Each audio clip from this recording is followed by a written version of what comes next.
Naiz irratian, bigarren kafea.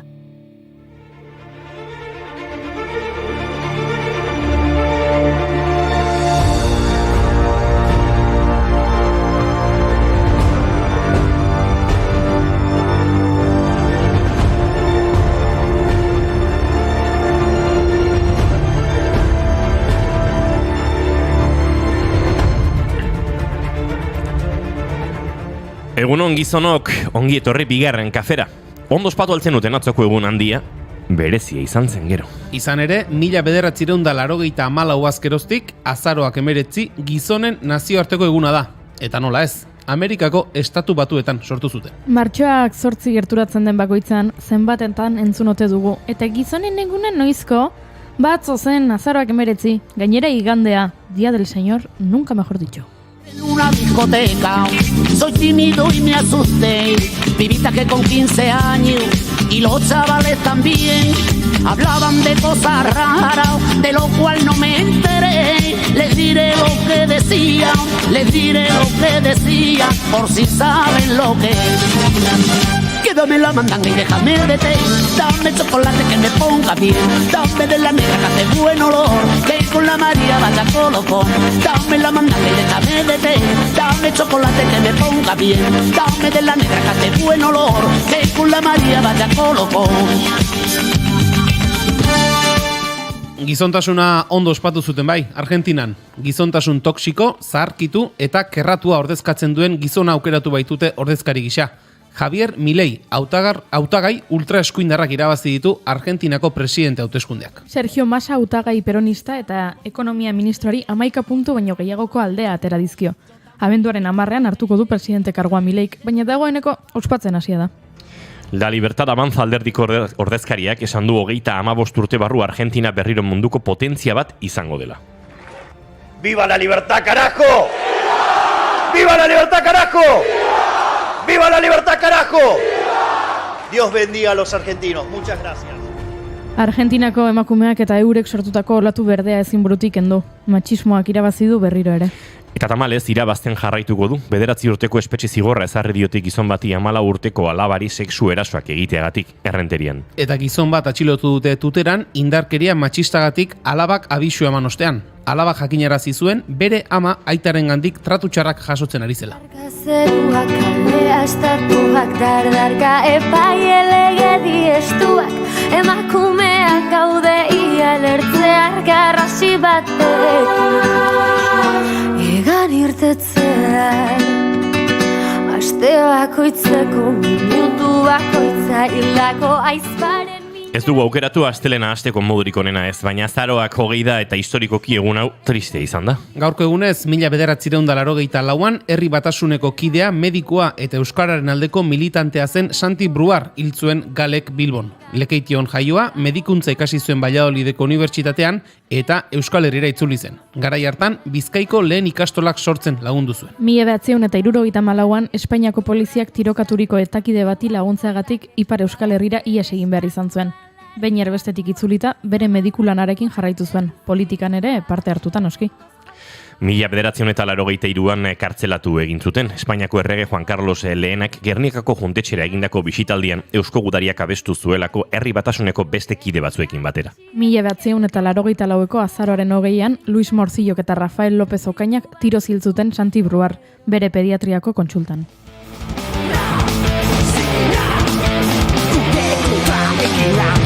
La Santa Zabala, un Santa Bruar, Pasaiako emboscada, da beste pila ba.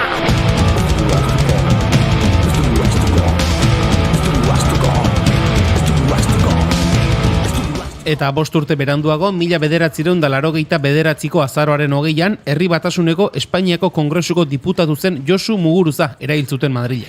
Bilboko Errekalde Berriko auzoan jaio zen Muguruza eta kazetaritza ikasi zuen. Brobardek bezala Ipar Euskal Herrira ihes egin behar izan zuen, poliziak beren eskalagauna zen Elena Bartolome atxilotu ostean. Gure irratian poesiari buruzko saio bat zuzendu zuen. AEKako irakasle izan zen Baionan, eta Egin egunkariko korrespontxala. 1987an atxilotu zuten arte.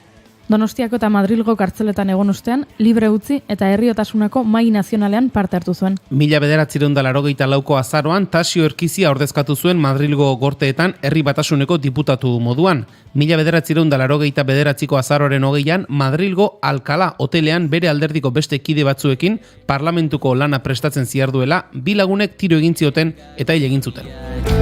Gaurkoan ez du kantatu behar txoriak, ardaska berri bati begira, lur biluzira erori dira, zure negar malko biak. Naizainak lurretik erauzirik, jarraituko... Santi eta Josu hiltzeko egunaren aukeraketa etzen ausazkoa izan. Francisco Franco eta Jose Antonio Primo de Rivera azaroaren 20an hil baitziren. 1936ko azaroaren 20an fusilatu zuten Antonio Primo de Rivera, Miguel Primo de Rivera diktadorearen seme nagusia. Antonio Falange Espainolaren sortzailea izan zen. Eta 1975ko azaroaren 20an Francisco Franco Espainiar diktadorea hiltzen, edo hori esan ziguten, askok oraindik esaten baitute lehenago hiltzela, baina albistea sekretupean gorde zutela. Nola bizi izan zuten Euskal Herritarrek Francoren heriotza? Hori buruz arituko gara gero xeago. Francoren lemapeak espiratzen zuen irungo herriak.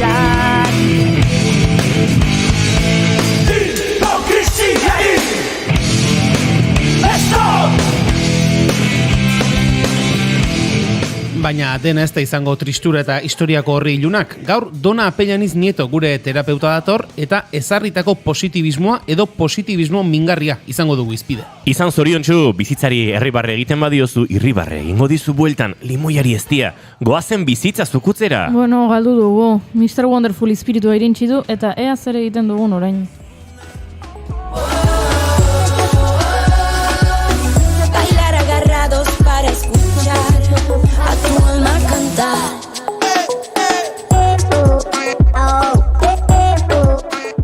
Tira eskerrak Josune Belez de Mendizabal datorren. Umorea eta metxak, deportibo alabez, txangoak, badakizue, ezin jakin emakume honek zer nolako txiri buelta emango duen.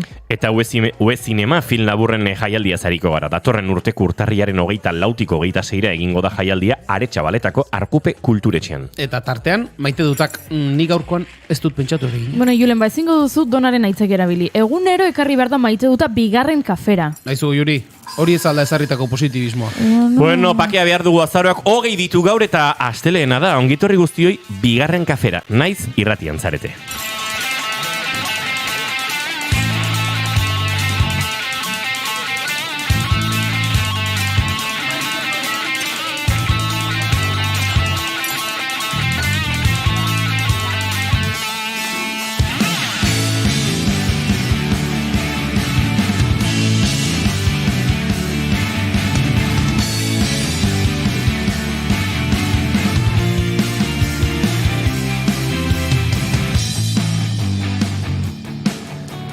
Zuekin June Romatet Ibarguren ezten, Julen Goikoetxe hor begozu, egunon? Baita zue ire. Baten batek, entzuleren batek aste artea zelakoan entzun du gaur Julenen ahotsa lehenengoz, baina ez lasai. Susto hartuko zen. Astelena da. Goiuri ezei zarandi egunon. Egunon. Zu beti hemen, fin, Beti. txintxo. Naski baiet. Eta izketan ari zeizuen hau, Inigo Asensio Lurbide gaur bigarren kafeak 668 garrena du, azaroak 20, goizak 10 eta 15, 16 bidean dagoeneko. Hementxe gara, zuzenean, bigarren kafean naiz irratian, zuekin urrengo 2 orduetan, nahi baduzue, elkarrekin bat egiteko. Ongi etorri eta gozatu, gurekin plazar baduzue.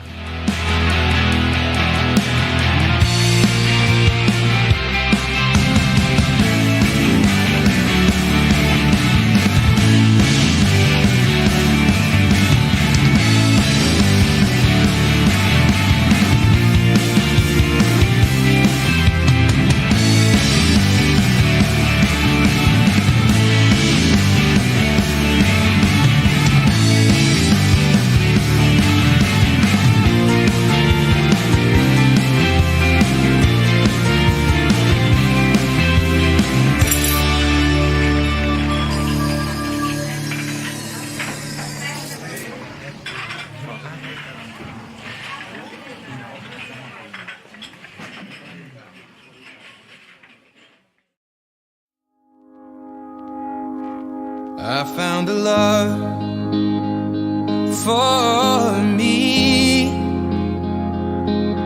Darling, just dive right in, follow my lead. Well, I found a girl, beautiful and sweet. Well, I never knew you were the someone waiting for me. 'Cause we were just kids when we fell. Zer dezu, Yuri? Ui, ama, nola etorri garen gaur, ui, ze moñaz. Bueno, vale. Moñas hitza bigarren kafean entzungo benuenik ere. Ui.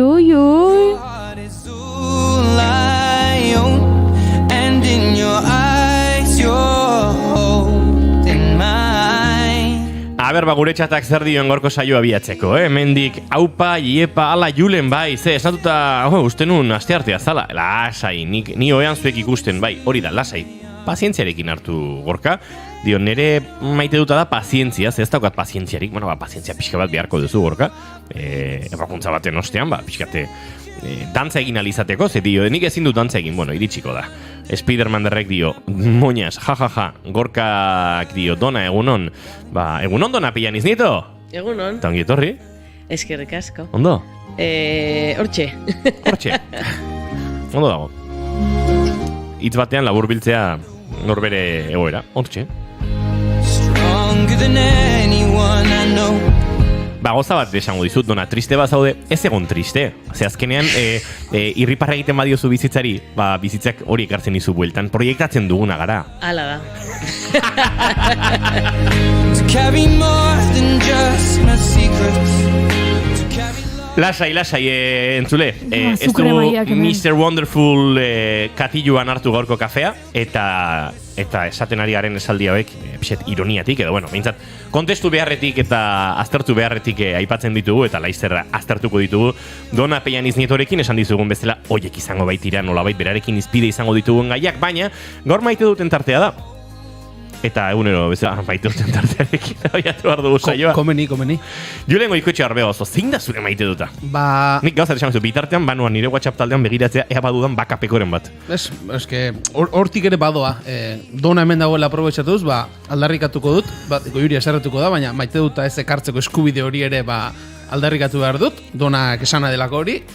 Ni zurekin.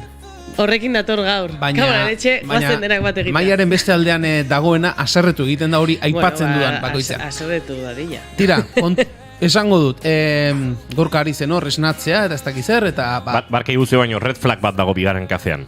Eta red flag hori da maite dutik ez egotea. Hori da. Hori da gure red flaga. Hori da.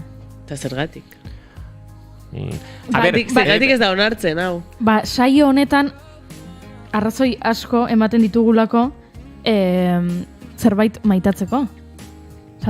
Julen etorri da gaur lanera, eta ikusi gaitu, ikusi du Inigo, ikusi du Goiuri, ikusi du Imanol, nola ez du maite dutik edukiko buruan. Batzutan alda ez izan, ez? Baina maite dut eza ere eskubide bada. Bai, noski maite dut eza. Batzutan... Edo maiteko nuke. Bueno, neri gertatu zait, burua galditu zaidara txurian, eta goiz guztian abilela pentsatzen goizeko bostetatik, eta ez zaite zer okurritu, esan, bueno, bai, jazta. Ez. Hori da... Ez balin badaukazu, maite dutik, maite dutezik, edo maiteko nukeenik, limbo batean bizizara. Hori da. Eta ez etorrirekin...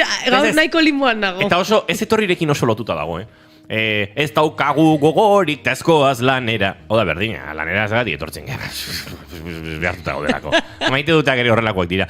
Maite dutak dira bigarren kafearen eduki epizentrikoa, oinarrizkoa, zutabe, guztieri zentzu ematen diona.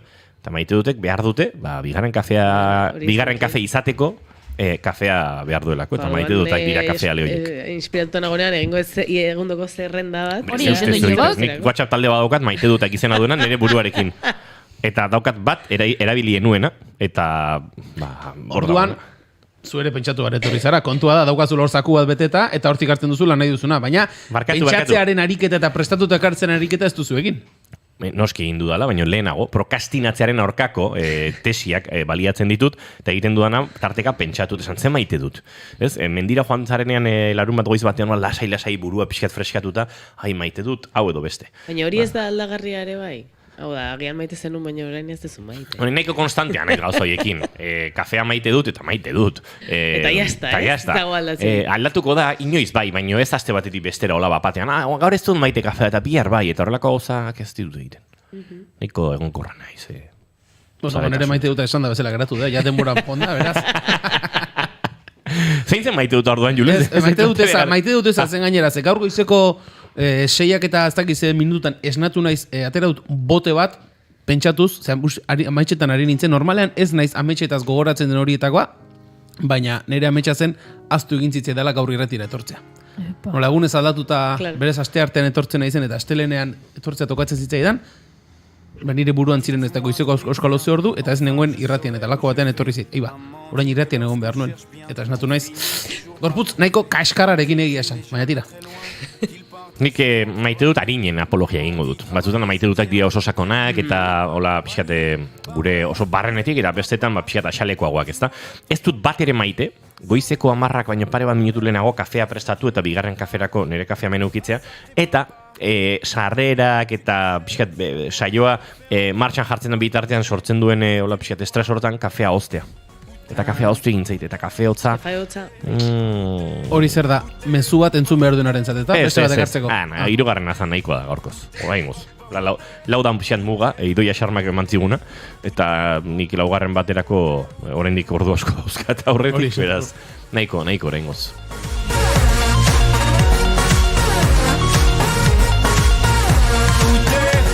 Baina maite ditut zaletasunak borobiltzen dituzten hitzak. Eta lehenko batean topatu nun turofilia hitza.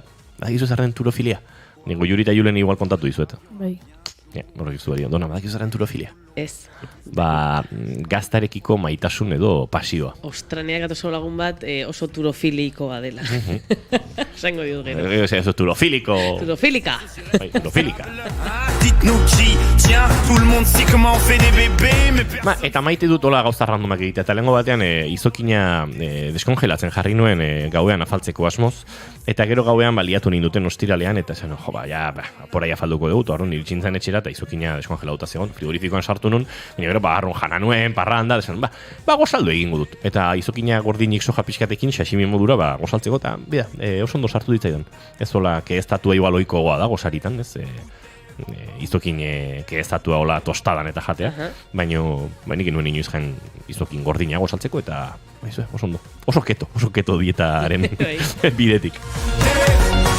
Hala, 3 maite dut bota ditut, Goiuri zein da zurea. Nik maite dut duta dena bat. Oso triste nago Argentinan gertatu den honekin. Milei presidente hautatu du herriaren 40% baino gehiagok. Eta oso triste nago, eta lehen aipatu dugun bezala oso presente ditut duela urte batzuk Argentinan manifestazioetan eta aritu ziren emakumeak eta nola marea berde izugarri hori egin zuten eta abortoaren aldeko eskubidea lortu zuten. Laster abenduan 3 urte egingo dira hori lortu zutenetik, eta ziur naiz gaur beldurrez esnatu direla guzti horiek pentsatuz duela 3 urte lortutakoa galtzera joango direla.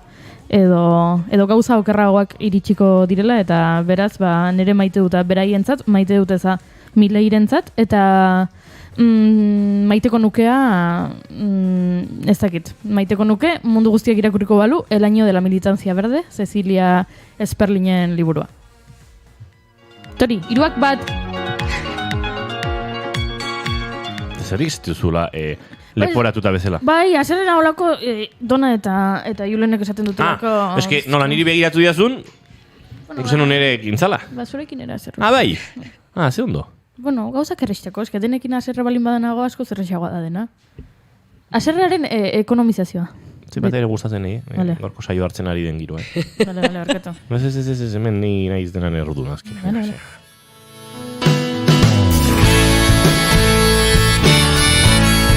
Ba, Dona Pellaniz Nieto edo Mostaza Timaren beste aldeari galdetu beharko diot zeinen bere maite duta, eta entzule ikusten ez gaitu zuen ontzat Mostaza Tim, ze gaur biogetorri, Pantonearen kolore berdina, zein horri alde berrean egongo ginetik. Bai, oso antzekoa.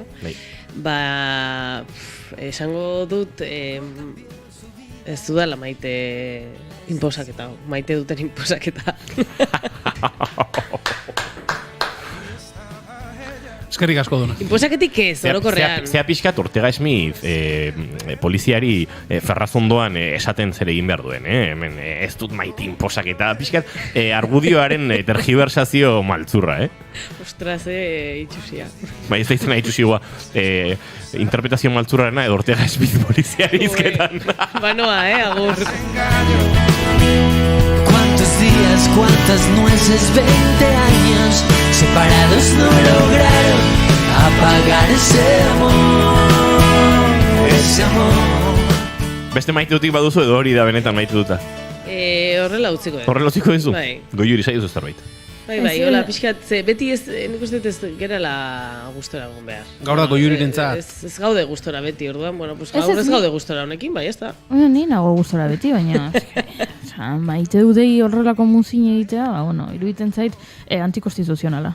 Bai, eta neurriak hartuko ditu, epaitegi gorena honen inguruan, ze... Amnistiarik ez zuentzako.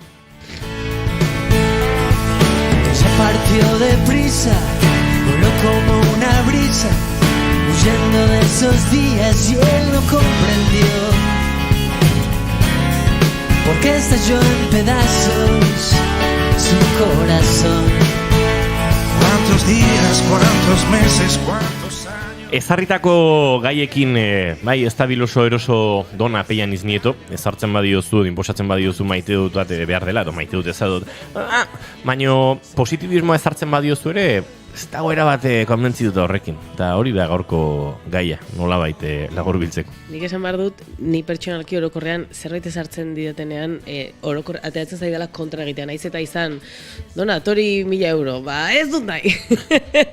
Edo, bai, lasai, etzen gure plana, Dona, lasai, egon hori zakartatuko. Bai, hori nerea den zerbait da, baina bai, bueno, egon naiz hausnartzen astebukaeran, honen inguruan, ze nik badut nolabait honelako joera bat, eta uste dut, eta ikusi duenagatik badugu gizartean, ez, positibizatzeko orokorrean gauzak, ez? Venga, ez da inbesterako animo edo venga, bizitzari eskertu behar da, proiektatu behar dira gauza onak, horrela etortzen dira, eta irribarragin bizitzari, bai, zuk esan duzun bezala, Asensio, Mr. Wonderfularen taza hoiek, ez?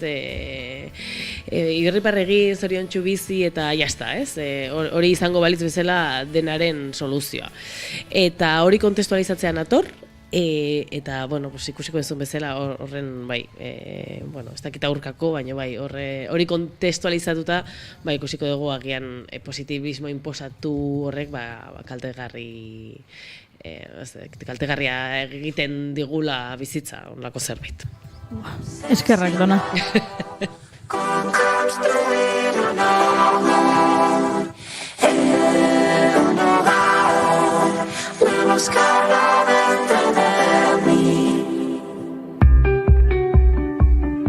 Beitu esangoet, abesti hau asko maite dudala. Begira nola maite dut agertzen diren. Mikrori gabe zigortuta dago, Dona. Begira nola agertzen diren. Ikusi duzu nola saltatu dituen biek, Dona, biek. Indiok errek dio, maite dutik gabe bakerik ez. Jateko zakurra bezala. Kontua da guk bakia maite dugula. Baina bai, nola baita esateko. Ez que zintzarete aserretu. Ez que onartu behar dezuen erea. Ez que... Mr. Wonderful! Claro, hori esango luke positibismo imposatu edo positibismo toksiko mingarri horretan jarduten duen norbaitek, ez? Azkenean da beti bizitza nolabait minak entzea eta bizitzari alde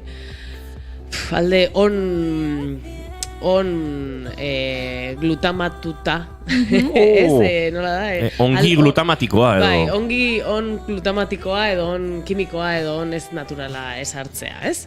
Eta atzo, honen bueltan, Instagramen galdetu nuen aber jendeak erabiltzen zituen olakoak, ez? Olako esaldiak, venga, animo, zerbait ona izango du ikasketa honek, beti, ez? Alde on bilatze hori, eta ez duen espero, baino gehiengoa batzutan esaten zuen, batzuk beti erabiltzen zutela, eta gutxi batzuk, oso gutxi batzuk, inoiz ez dituztela horrelakoak erabiltzen.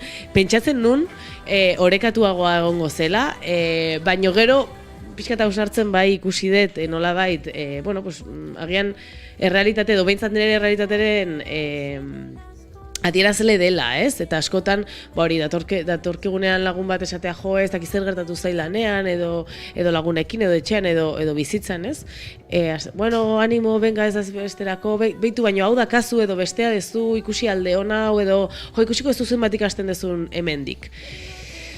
Eta, ez dakizte uste dezuen zuek, nola posizionatzen zarete, posizionatzen baldin bazarete, zea ausartza dezute honekin.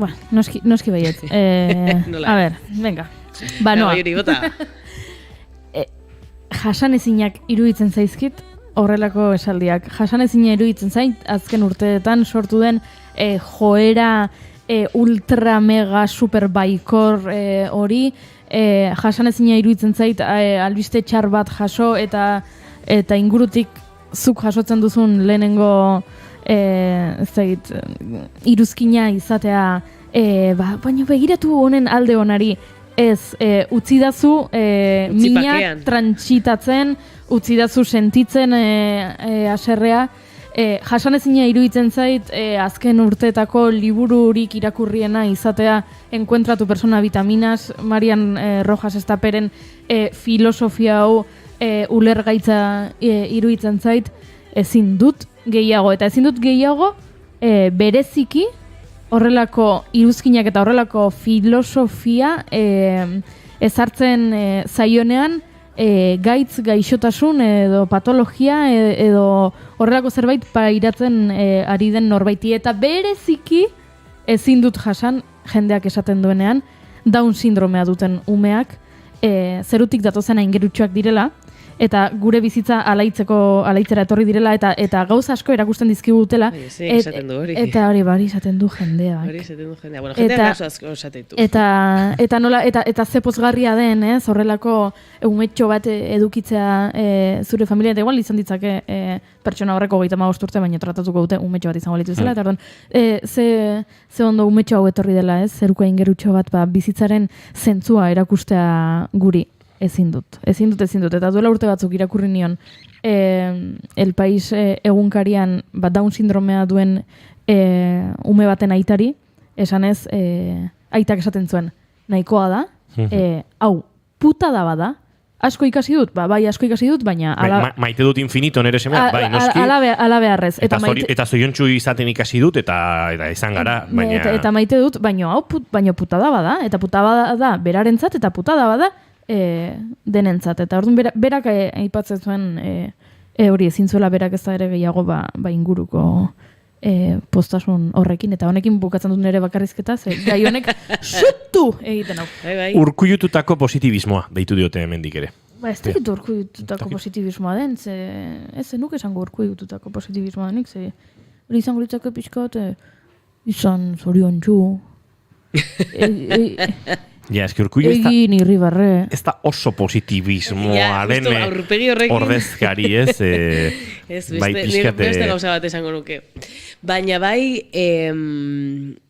zuk esaten zunarekin goiuri ikusten dut nolabait polarizatu egiten gaitula honek, ez? Eta inposatuako positibismo honek minera eramaten gaitula, mina ekiditen dulako eta estremo batean jartzen gaitulako, eta orduan ze gertatzen da diskurtsonekin baldin gaude, beste aldean, goiuri dagoen bezala kontraposizionatzen da beste aldean. Hau jasanezina da, gorroto dut, eta bar. Eta beti horrela ibiliko gea poloetan, oposizioetan, eta errealitatean ondago, normalean erdian. Askotan hitz egiten dugun bezala, ez? Beti estremoetan ibiltzea, balio dezake puntu batean, baina gehiago ez. Vale, Indiokarrek argitu digu, oximoron giroan esan duela. Urkullututako positibismoa. Nola adierazten izu Urkulluk pozik dagoela? Esa pena, ese dolor, la tristeza, esa rabia. Ez, pixkat hor dago, gakoa. Badago sticker bat Urkullunena hola bere aurpegi karakteristiko horrekin jartzen duena poza. Eta asko maite dut sticker hori. Eske batzutan poza barruan doa, oso barruan. Bai. Eta bakoitza aske da, evidentemente, nahi duen, ahal duen bezala adierazteko bere sentimenduak. Hori, repindikatzen dugu hemendik ere bai.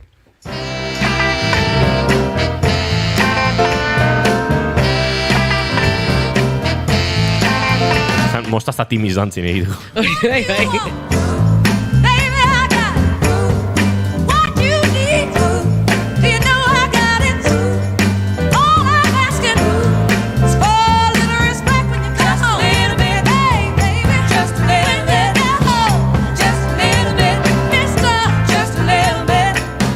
Abesti honek beti alaitu egiten nau, nola animatu egiten nau. Surfa egiten duzu, Dona? Ez. Tabla badakat etxean, baina... Imaginatu Dona abesti honekin Donostian taula hartuta karetatik. Bai, hori egin dezaket, baina gero uretan ez da surfeatzen. Beraz, klipa sortu dezakegu. Hoi da. Inigo kirudikatu du... Bale, egiten dugu, bai, egingo dugu. Kaletik zehar, ez uretan. Ja da. Bueno, eta gero Dona uretara iristen da, lehenengo latu harrapatzen du, eta etxera noa, hori gertatzen da. Hori gertatzen. Ni eta surfaren arteko harremana hori da.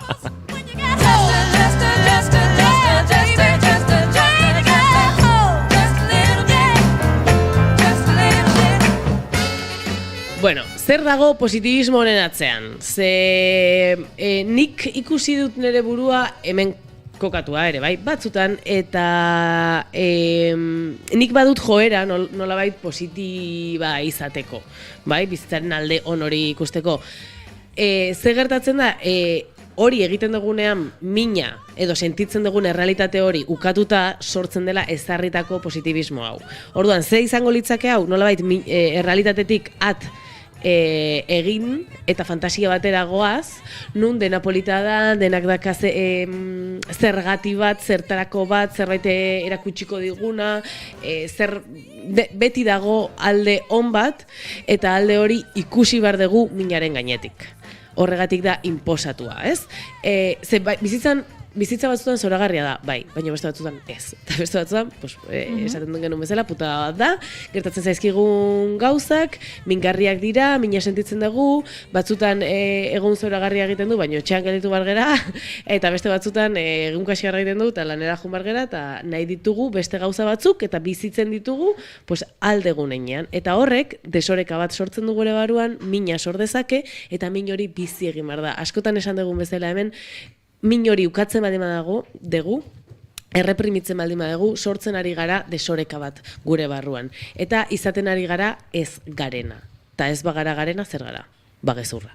Orduan, ezarretako positibismo honek, positibismo toksikoa ere deitzen zaio, positibismo mingarria gustatzen zait neri deitzea, ze minatik ies egiteko nahian edo, kolokatzen gaitu minaren inguruan. Ze bizitzen ari gara erreala ez den egoera bat.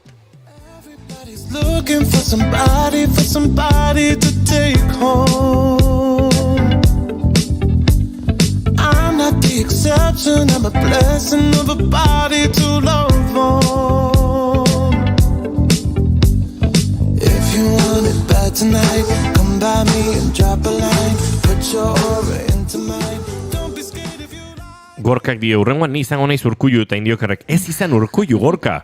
Eta Gorkak erantzule, ez ni izango naiz Urkullu, baina hobea. Goiurik esan zon, ni bezalakoa, alaia, umoregilea, esataria, dantzaria.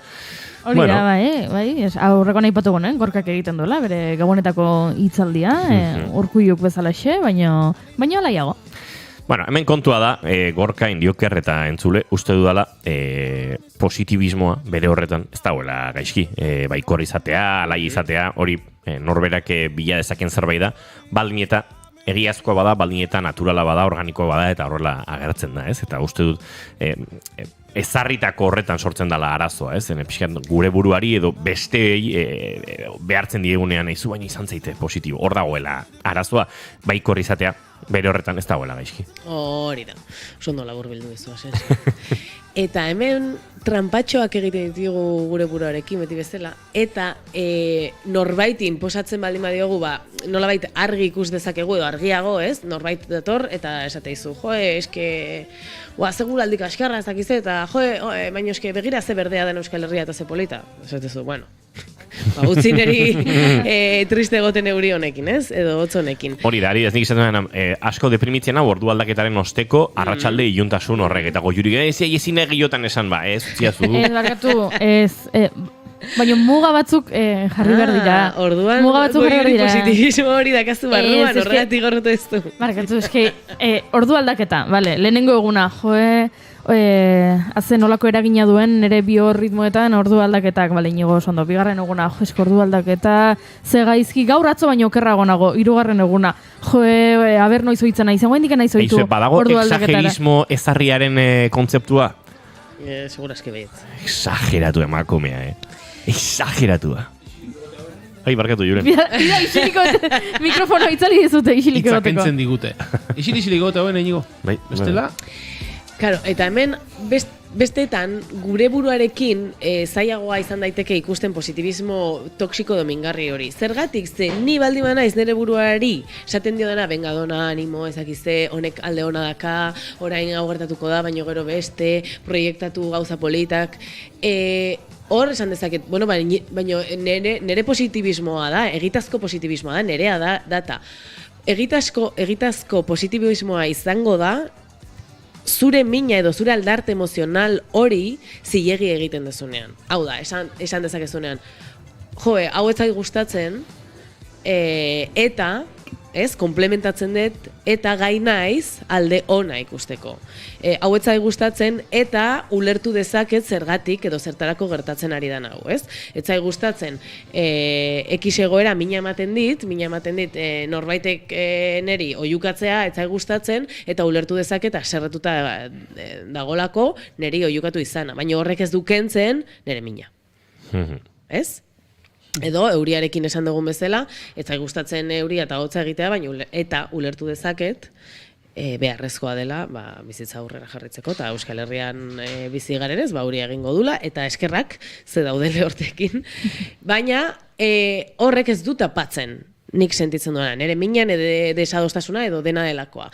Orduan, oreka bat egon daiteke, ze beti bezala askotan hitz egiten dugun bezala, oreka da kontua. Eta errealitatea nahiko orekan dago. Orduan, positibismoak zentzua izango du errealitatean kokatuta dagonean. Bai, nire ingurunean dagoen errealitatearekin, eta bai, nire barruan dagoen errealitatearekin. Edo horrekin konektatzen dagoenean, ez da izango positibismo ezarria, edo hain positibismo ezarria. Eta kontuan izan behar dugu ere beste aldean, dagola negatibismo ezarria ere bai, edo negatibismo kutsu hori ere bai, hori ez dugula aipatzen hemen, ze pixkat intentzioa da, hori Mr. Wonderfularen irudi hori apurtzea, baina negatibismo ezarria edo negatibismoa bere estremoan ere mingarria da, ez? Demora guztian, eske bizitza, ze mingarria, arnaz hartu, bai, mingarria da, batzutan, beste batzutan ez. Segurako promozio egiten ari gara Mr. Wonderfully, Bai, egia da. Egiten diogu segurako iragarkiak, eta Mr. Wonderfulek ez du xoxik jarri hemen bigarren kafean guk publizitatea egiteko. Bai, baina asko ateratzen da, gai honi lotura ze Mr. Wonderful zea, ze mi, bi! Bai, beraiek sortu dutelako, bere marka pertsonala horretan oinarrituta. Baina horrekin lotura egiten dugu eta erraz ikusten dugu.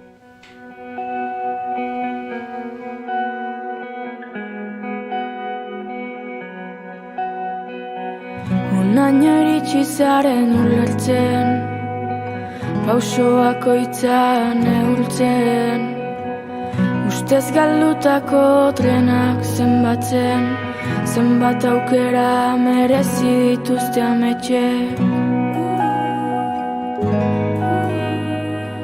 Zenbat aukera merezi dituzte ametxek.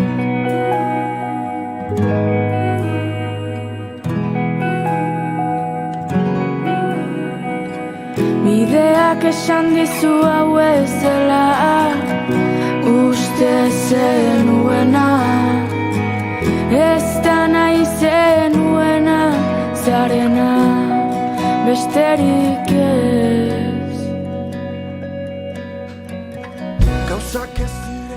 Beraz, nolabait ikasi behar dugu, positibismo mingarri horrekin, horren kudeaketa egiten, edo detektatzen noiz izaten ari den zerbait, lekuzkan pokoa edo, ez? Saldi hoiek, mezu hoiek, mesede egiten ez digutenak, eta lehenago jurik aipatzen zuen, ez? Mina transitatzeko, edo norbere dolu hoiek egiteko aukera ukatzen dizuten mezu hoiek, identifikatu eta distantzia batera jartzen edo ez duna? Bai, hori da. Azkenean, badago positibismo osasuntsu bat, orekan dagoen positibismoa izango litzaken, zeina onartzen duen, ikusten duen, eta sostengatzen duen bakoitzaren aldartea, sentimenak, bizipen hoiek, eta jartzen ditu ere errealitatearen mai horretan, ez? Eta horrekin batera, nolabait kokatzen gaitu edo kokatu dezake gure burua, pentsamendu positibo batean. Hau da, honela nago, mina dut, haserre nago, triste nago, kriston bajoia dut, gorrotua dut, dena delakoa. Eta nahi dut hau proiektatu edo nahi dut hau kontuan izan nere buruan, ez? Nere buruan, nere gorputzean. Orduan, hor nolabaiteko oreka sortzen da. Eta hori ez da kontrajarria. Ze batzutan ematen du gure buruan dagonean proiekzio positibo bat, hau da, gutxinaka atearako naiz hemendik, lan pixka bat egingo dut, nolabaiteko bidea, arnas bidea proiektatzen dugunean, ez du esan nahi ukatzen ari garenik berez gure sentimen mingarri hori, ez? Baizik eta ari gara ez sortzen hor korapilo amaigabe bat. Ze askotan minak eramaten gaitu pentsamendu korapilatxuak eta mingarriak eta kaltegarriak izatea, ez? Naiz inoiz hemendik aterako, ez dut ezertarako balio, bizitza mierda da, eta hor sartzen gara bukle batean. Eta orduan positibismo osasuntsu eta funtzionala izan daiteke zeina kojitzen duen eta sostengatzen duen min hori, eta proiektatzen duen min hortatik bateratzea, sostengatzea edo horrekin bizitzea, nolabait.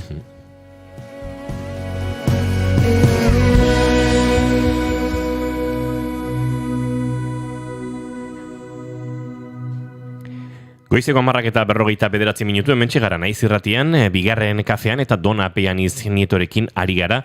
Bazken minutu hauetan erentzun duzuen gaiarekin, ezarritako positibismoarekin edo positibismo mingarriarekin, eta, hor ari gara. Bizkate, nola kudeatu, zer egin, nola landu, nola elkarbizi mezu horiekin, zorionez, zoritxarrez, oso presente daude. Gehiegi gero eta gehiago, sare sozialetan ere algoritmoari ematen badio, positibismo ezarritako horrekin zu bombardatzeko, besterik ez duzu jasoko. Eta normalean, horrelakoak akaso errexago identifikatzen ditugu. Instagramen edo sare sozialetan edo agartzen bali zaizkizu, igual usain komertzial, merkantil edo norbait horrelako mezuekin bere posizio digital hori handitzen edo indartzen ari dela soma dezakezu. Pero zailagoa dela lagun batekin gertatzen denean, gertutik gertatzen denean hori identifikatzea kaso, ez? Edo hainbeste kontestu ematen digu virtualak, gero igual gure defentsak aurrez aurre gertatzen denean, pixkat ahulduta daudela eta pentsatzen dutela, igual egia izango da, azken aldian irakurtzen ikusten eta nebilen meme eta gauza guzti hauek, ez? Eta hor uste dut badaudela igual pixkat babesik gabe edo. Bai, izan daiteke, azkenean, behin da berriz jaten baldin badago zerbait, azkenean igual gustatzen zaigu, edo pentsatzen dugu nora gerria izan daitekela. Orduan, nik hemen esango nuke, pixka eta hausnarketa pertsonala egiteko, ikusteko gai honek, badun edo ez resonantzia pertsona bakoitzarekin, batzuekin ez du izango, eta esango du, ni horrekin ez dut konektatzen, beste batzuekin, beste batzuei agian bai, ez, egiten diola tilin nolabait, eta ala baldin bada, eta gai hau ikusten baldin badezu zure bizitzaren egunerokotasunean edo nahiko gertu, hausnartu ezazu, ez, nolabait zertarako erabiltzen dut hau. Ze beti dago zertarako bat, beti dago funtzio bat. Orduan, niretzako hemen funtzio nagusiena da min hortatik, nolabait sentsazio eta sentimen mingarri edo desagradable horietatik ies egitea, ez? Orduan, hori ala baldin bada, gelditu eta ikusi aber zer resistentzia dauden hor, eta ezin baldin badituzu resistentzia horiek kudeatu, bueno, pues gutxinaka, eta agian ikusten duzu, ostras, egia da, ari naiz pixkat zaila egiten zait bai besteen mina ikustea edo sostengatzea eta bai nerea ere bai, ez? Eta hor, bueno, pues, lehenengo hausnartzea, lehenengo ikustea zer dagoen hor, nola baite pairi gabe, ze deno dakagu gure historia, deno ditugu gure zailtasunak eta gure joerak, eta nahi baldin badezu, pixkat hemendik hasi, ez? Eta frenatu bai hitz edo esaldi horiek zure buruan, eta baldin badatoz kanpotik ere esan itxoin, ziazu, eta bai, ikusiko detonen alde ona, baina orain ez den nahi ukatzean, nere mina hau, ez? Eta ezin badezu hori izan, bintzat zure barrutik, bale, nire lagun honek esaten dit animota hau ikusi, baina nik hau jartzen dut bestearen ondoan, minaren ondoan, ze hor dago gakoan eretzako, ez? Biak batera jutea, ez? Positibismo hori eta mina, eta orduan hor, nola baiteko, oreka osasuntxu eta funtzionala sortzen da.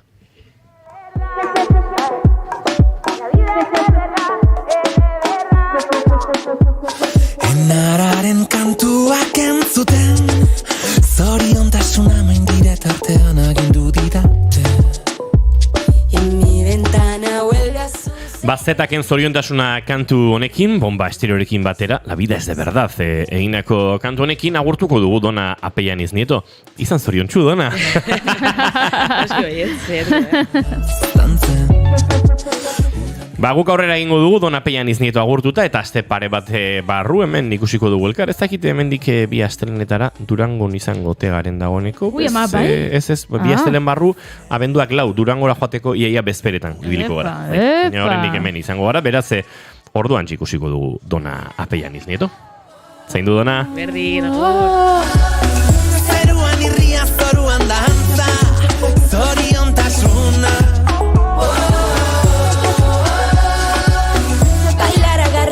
Para escuchar a tu alma cantar.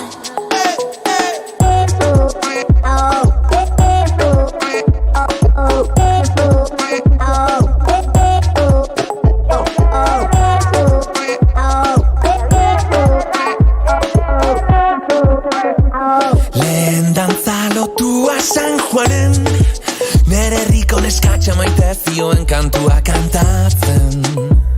Cintura con cintura y del revés. El tiempo se para, cerramos los ojos y empiezo otra vez.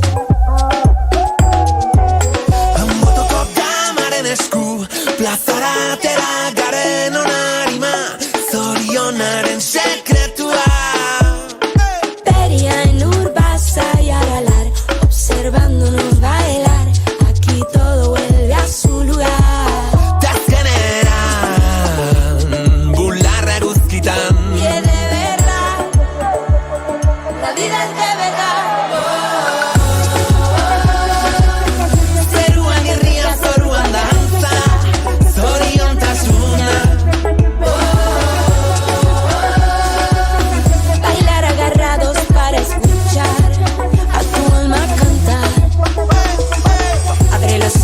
Dame la mano, vamos siguiendo este ritmo pegado. Nos queda tiempo, tenemos tiempo. Sigue hasta abajo, más lento. Esto es tuyo y mío, cuerpos, almas, lodo, juntando energías, entregándolo todo. Después de esta noche he vuelto a nacer. No puedo parar y ya va a amanecer.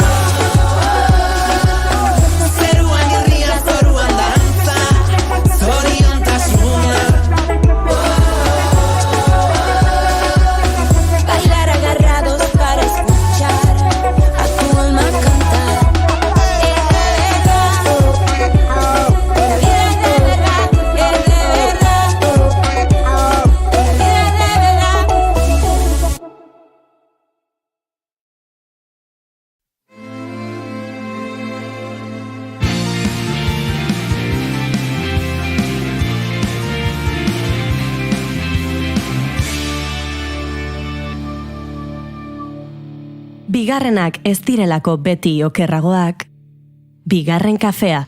Bueno, Julen, ze gertatu da asteburu hontan? Gauz asko gertatu dira, adibidez gertatu da mobilizazio erraldoia Bilbon larun batean, gertatu da lauterdiko finala, Etzen autorietan hasi baina, bai. Barkatu. Wow. Gertatu da norbaitek ertzain bati pistola lapurtu diola eta oraindik garren bila dabiltzala. Bai. Eta gertatu da, sekulako arrakasta izan duela, Starship izeneko mega kobeteak, ez da? Eta gertatu da baita ere, Frantziak misil bat jaurti zuela larun bat arratsaldean eta jendea beldurtuta ibili zela, zeruan suzko bola moduko bat ikusi zuelako. Euskal Herriko kostaldean ikusi da? Hori da horregatik. Eta jendeak aurrak eta guraso ideika zer gertatzen da, beldurtuta nago eta... Aurrak guraso ideika... Frantziarak atera ziren, egu izan gara. Edo gurasoak aurre ideika. Beti, Aurrak guraso ideika edo gurasoak aurre ideika. Bueno. Gehiago irudikatzen dut nik, nire ama niri hotxe egiten esateko, zer dago hemen zeruan, ni berari baino. Agian bai. Agian bai. Baina Starship ikusitzen nuen. Bale, oida nik nahi nuen azuk kontatzea. Ze Inigok... Gauza esan baizuet, ezin da parranda bat egin azte buruan. Zenbat gauza galdu dituzun, Larun batean, barron eguna zantolosan. Bazkaldu nun, atxalde guztia parrandan, goizego ordu txikik arte. Igande hola pixkat... Suzko bola ikusiko zen dituzte, baina beste gauza bat. Ajet pixkatekin esnatu, ensaiotxo bat, beste ensaiotxo bat, beste ez da gizder, eta gaur hona etorri eta azte buruan zenba gauza pasadia, ba? Bai, ba. Nahiko Starship ibilizarazu. Bai.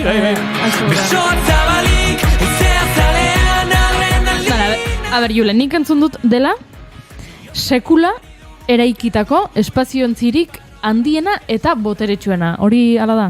Ba, izango da, ziurrenik ez dakit ala den superlatibo hori jartzea badagoen edo ez, baina izan litek ez, esaten den moduan katxarroa serioa zen, Gauza oso serioa zen, eta larun batean egin behar zuten proba hori, uste dut bi faseak banatu, eta nola funtzionatzen zuen ikustea zela, eta guardiko, hemen Euskal Herrian guardiko ordubiak zirenean bota zuten, eta nik ez nuen egia esan oso ondo ulertzen zerari zen gertatzen, ze ikusten nuen jendea zerbait ospatzen, eta oraindik katxarro lurrean zegoen, eta esaten nuen, bueno, kaso retardoarekin joango gara, edo.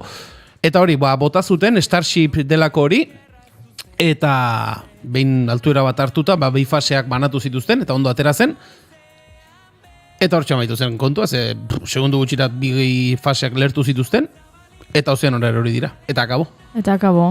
Akabo horrek ditu ondorio guztiekin ozeanorako, baina tira, hori uste dute Elon Muski bosta xola zaiola. Badago ja esaldi bat berria gure hizkuntzetan, eta da Starship baino saiakera gehiago behar dituzu, ez? Zerbait egitea kostatzen zaizunean, edo lasai Starship gehiago kostatzen. Ze, azalduko dugu, kaso batematek ezpadaki, Starshipen funtsa edo orain arte egin dutena izan da, aireratu, eta gero, nola baitere, bere kabuz hartzen du lur. Bai. Ondo alteratzen denean ze su artifizial ederrak ikusi ditugu. Eta... Suzkerruberak.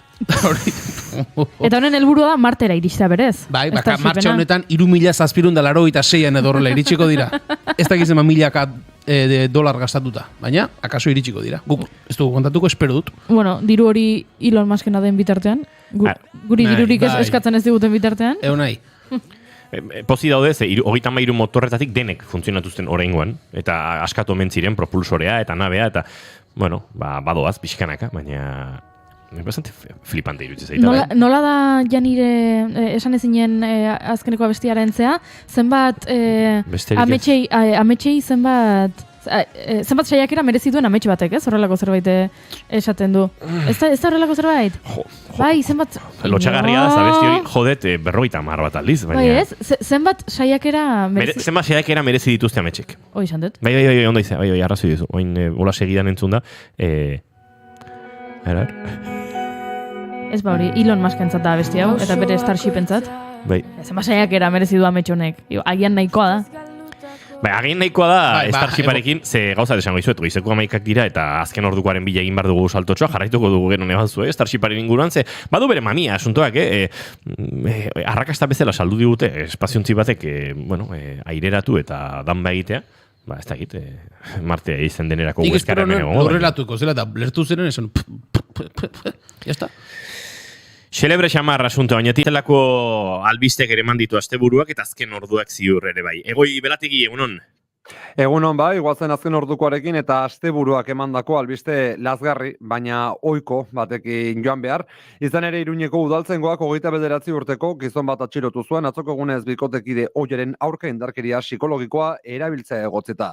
Emakumea bere etxebizitzako gela batean atxiki zuen atxilotutako gizonak larrialdi zerbitzutara deitzea lortu zuen arte. Udaltzaingoa etxebizitzara bertaratu zen eta gizona atxilotu zuen tokian bertan. Epailaren esku uztea aurreikusita dago legez kanpoko atxiloketa, ertxapenak eta baita mehatxuak egotzita ere. Gainerakoan politika kontuak aurreratzen dizugu zertxo bai luzatuko garela, ministro nafar bat egongo delako Pedro Sánchezen exekutibo berrian. PSN-eko Elmasaizek hartuko du gizarte segurantza ministerioaren ardura. Pedro Sánchez Espainiako gobernuko presidenteak beraz Elmasaiz Iruñeko udaleko PSN-eko bozeramalea aukeratu du gizarte segurantzako ministro berri izateko zenbait edabidek aurreratu dutenez. Saiz ekonomia eta ogasun kontseilaria izan zen Maria Txibiteren lehen gobernuan eta aurretik ere Espainiako gobernuaren ordezkaria Nafarroan. Ángel Víctor Torres Kanaretako presidente ohia berriz lurralde politikako eta memoria demokratikoko ministerioa arduratuko da eta Jordi Ereu Bartzelonako alkate ohia industria ministerioaz. Ana Redondo Valladolideko PSOEko zinegotzioia izango da bestalde berdintasuneko ministro berria. Horiek dira Moncloako iturriek Europa Presi eta beste edabide batzuei baieztatu dizkieten berritasun nagusiak. Informazio hauek ere kokatzen dute Oscar Puente Valladolideko alkate ohi eta kongresuko egungo diputatua garraio ministerioaren buru. Halaber ziurtzat jotzen da Fernando Grande Marlaskak errepikatu egingo duela barne ministerioan aurreko legealdian izan ziren polemika guztiak gorabera, bestak beste Melillako sarraskia 2022an. Filtrazio horien arabera Jose Manuel Álvarez izango da berriz ere kanpo arazotako ministro, Margarita Robles defentsa ministroa eta Luis Planas nekazaritza, arrantza eta elikadura ministro. Gainera, Nadia Calviñok lehen presidente orde eta ekonomia gaietarako eta eraldaketa digitalerako ministro gisa errepikatuko du. Yolanda Díazek bigarren presidente orde eta lan eta gizarte ekonomiako ministro gisa, Teresa Riberak hirugarren presidente orde eta trantsizio ekologikorako eta erronka demografikorako ministro izango da eta Maria Jesus Montero ogasuneko ministro izaten jarraitzeaz gain, Sánchez-en gobernuko laugarren presidente orde berria ere izango da. Lehendakaritzako gortekiko harremanetarako eta memoria demokratikoko ministroak, Felix Bolañosek, lehendakaritza eta gortekiko harremanetarako departamentoaren buru izaten jarraituko du eta justizia gehituko zaio gainera. Isabel Rodríguez, lurralde politikako ministro izandakoak, ministerio berri bat kudeatuko du aurrerantzean, etxebizitza eta hiri agendarena. Jose Luis Escriba ere gobernuan izango da, baina kasu honetan, eraldaketa digitaleko ministro berri gisa. Pilar Alegria, hezkuntza eta lanbide heziketako ministroa ardura berri bat izango du, kirol arloa gehituko zaiolako aipatu ministeri eta Moncloako iturriek baieztatu dutenez, gobernuaren bozeramale ere izango da. Onaino, PSOEri dagozkion ministerioak Yolanda Díazen ardurez gain, Sumarrek beste 4 ministerio kudeatuko ditu koalizio gobernu berrian. Díazen gertukotzat jotzen den Ernest Urtasun kultura ministro berri izango da, Monika García, Mas Madrileko burua Osasun ministro Pablo Bustindui, Podemoseko buruzagioia, eskubide sozialen ministro eta Izquierda Unidako Sira Arrego, Haurtzaro eta Gazteria ministro berria izango da. Esan bezala, onaino aipatu ditugunak filtrazioak izan direla, baina aurreikusten da gaur egunean zehar Pedro Sánchezek izen guztiak baieztatuko dituela. Amaitu baino lehen besterik gabe errepideetara bistadizoa eta esan behar, bai, izan direla autopilak eta gutxi batzuk Nazional 121A errepidean eta diotenez horiek mantentzen dira puntu horretan. Beste azken orduko bat kasunetan A1 errepidetik bertan istripua izan baita Gasteiz parean Burgoserako norantzan errei bat itxita puntu horretan eta badirudi 2 kilometrotako autopilaketak osatu direla oraintxe bertan jakinarazi du trafiko zuzendaritzak berak gutxitzen doazela aipatu autopilaketak. Eguerdiko 12etan buelten izango garela informazioaren ariaren bigarren edizioan. Gero arte. Eskerrik asko Egoi Belategi, aurrera goaz.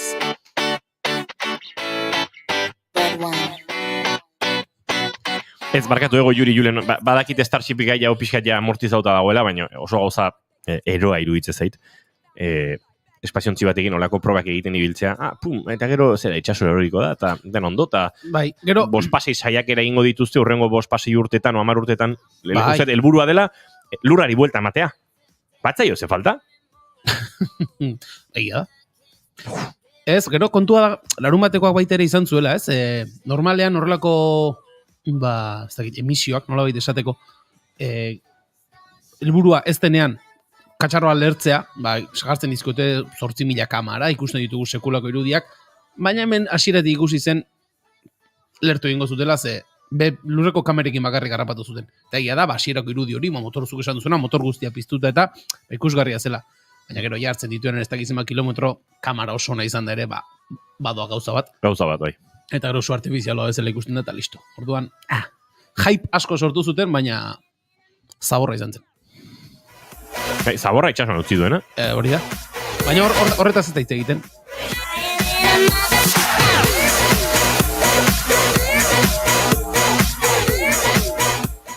Tira, Elon Musketaz ere hitz egin genezake luze, ze orain ere isa plataforma badabil, Palestinako genozidioaren inguruan segun eta ze esaldi eta ze hitz jartzen dituzun zu baneatuz eta alako mierdetan, eta genekin etzela oso ona Twitter Elon Musken eskutan erortzea, eta bai ez datu digu denborak askar eta gehiagotan. Akaso Elon Musk bera bidali beharko dugu Starshipen barruan, urruna.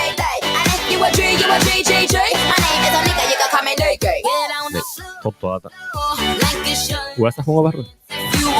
Beziko amaikak eta 7 minutu segituan, eta bai, aurrera goaz gauza serioa gota zitze egitera. Bueno, hau gauza serioa zen, baina pixatola xaletik heldu diogula, baina gauza, hauntzan gaberdiko ez dula. Aurrera goaz hementxe naiz irratian bigarren kafean.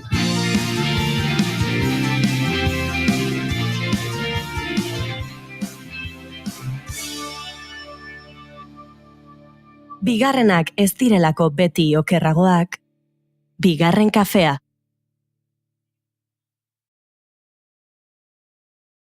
Eta aurrera egiteko kantua bera ere, hemen nere buruan nahaztu xamar dabilena, baina badaukagu ebauaz.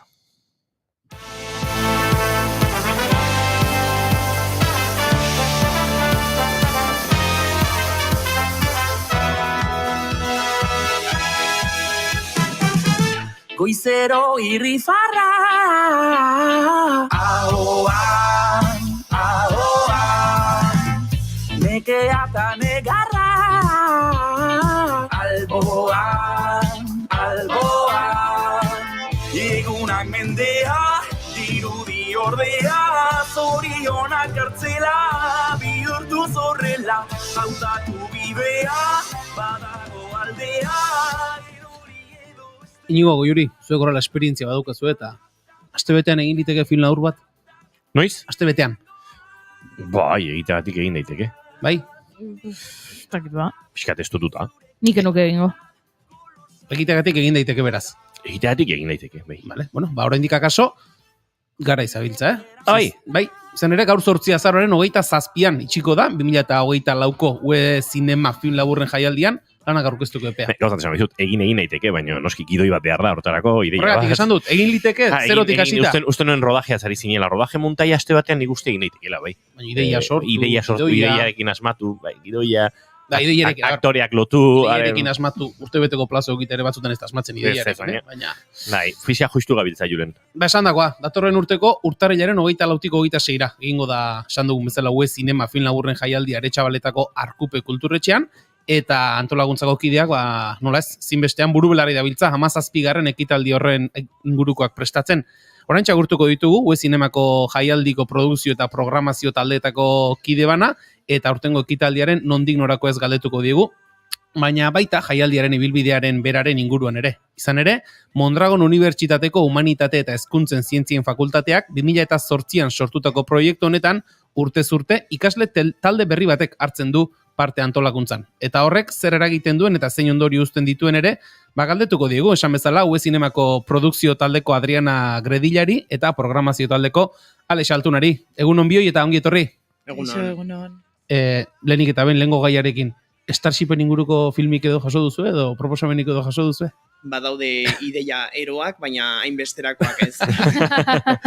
Bueno, Alex, Adriana, esan dugu, astebetek eratzen dela lanak jasotzeko epe hori isteko, zer moduz doa? Zer modari zarete lanak jasotzen edo jendeak azkeneko momentu hartu uste edo nola izaten da film laburren mundu horretan? Nola, jendea gara izibiltzen da edo azkeneko momentu arte uzten du? Bueno, aipatu duzun bezala guk aurten hartu dugu antolakuntzaren lekuko eta orduan ez daukagu esperientzia hori jakiteko zer gertatzen den, baina irakasleak komentatuta badago tendentzia bat azkeneko momentura arte lanak aurkezteko itxaroten dutenak eta batez ere ikasleak izaten dira gehien tardatzen dutenak.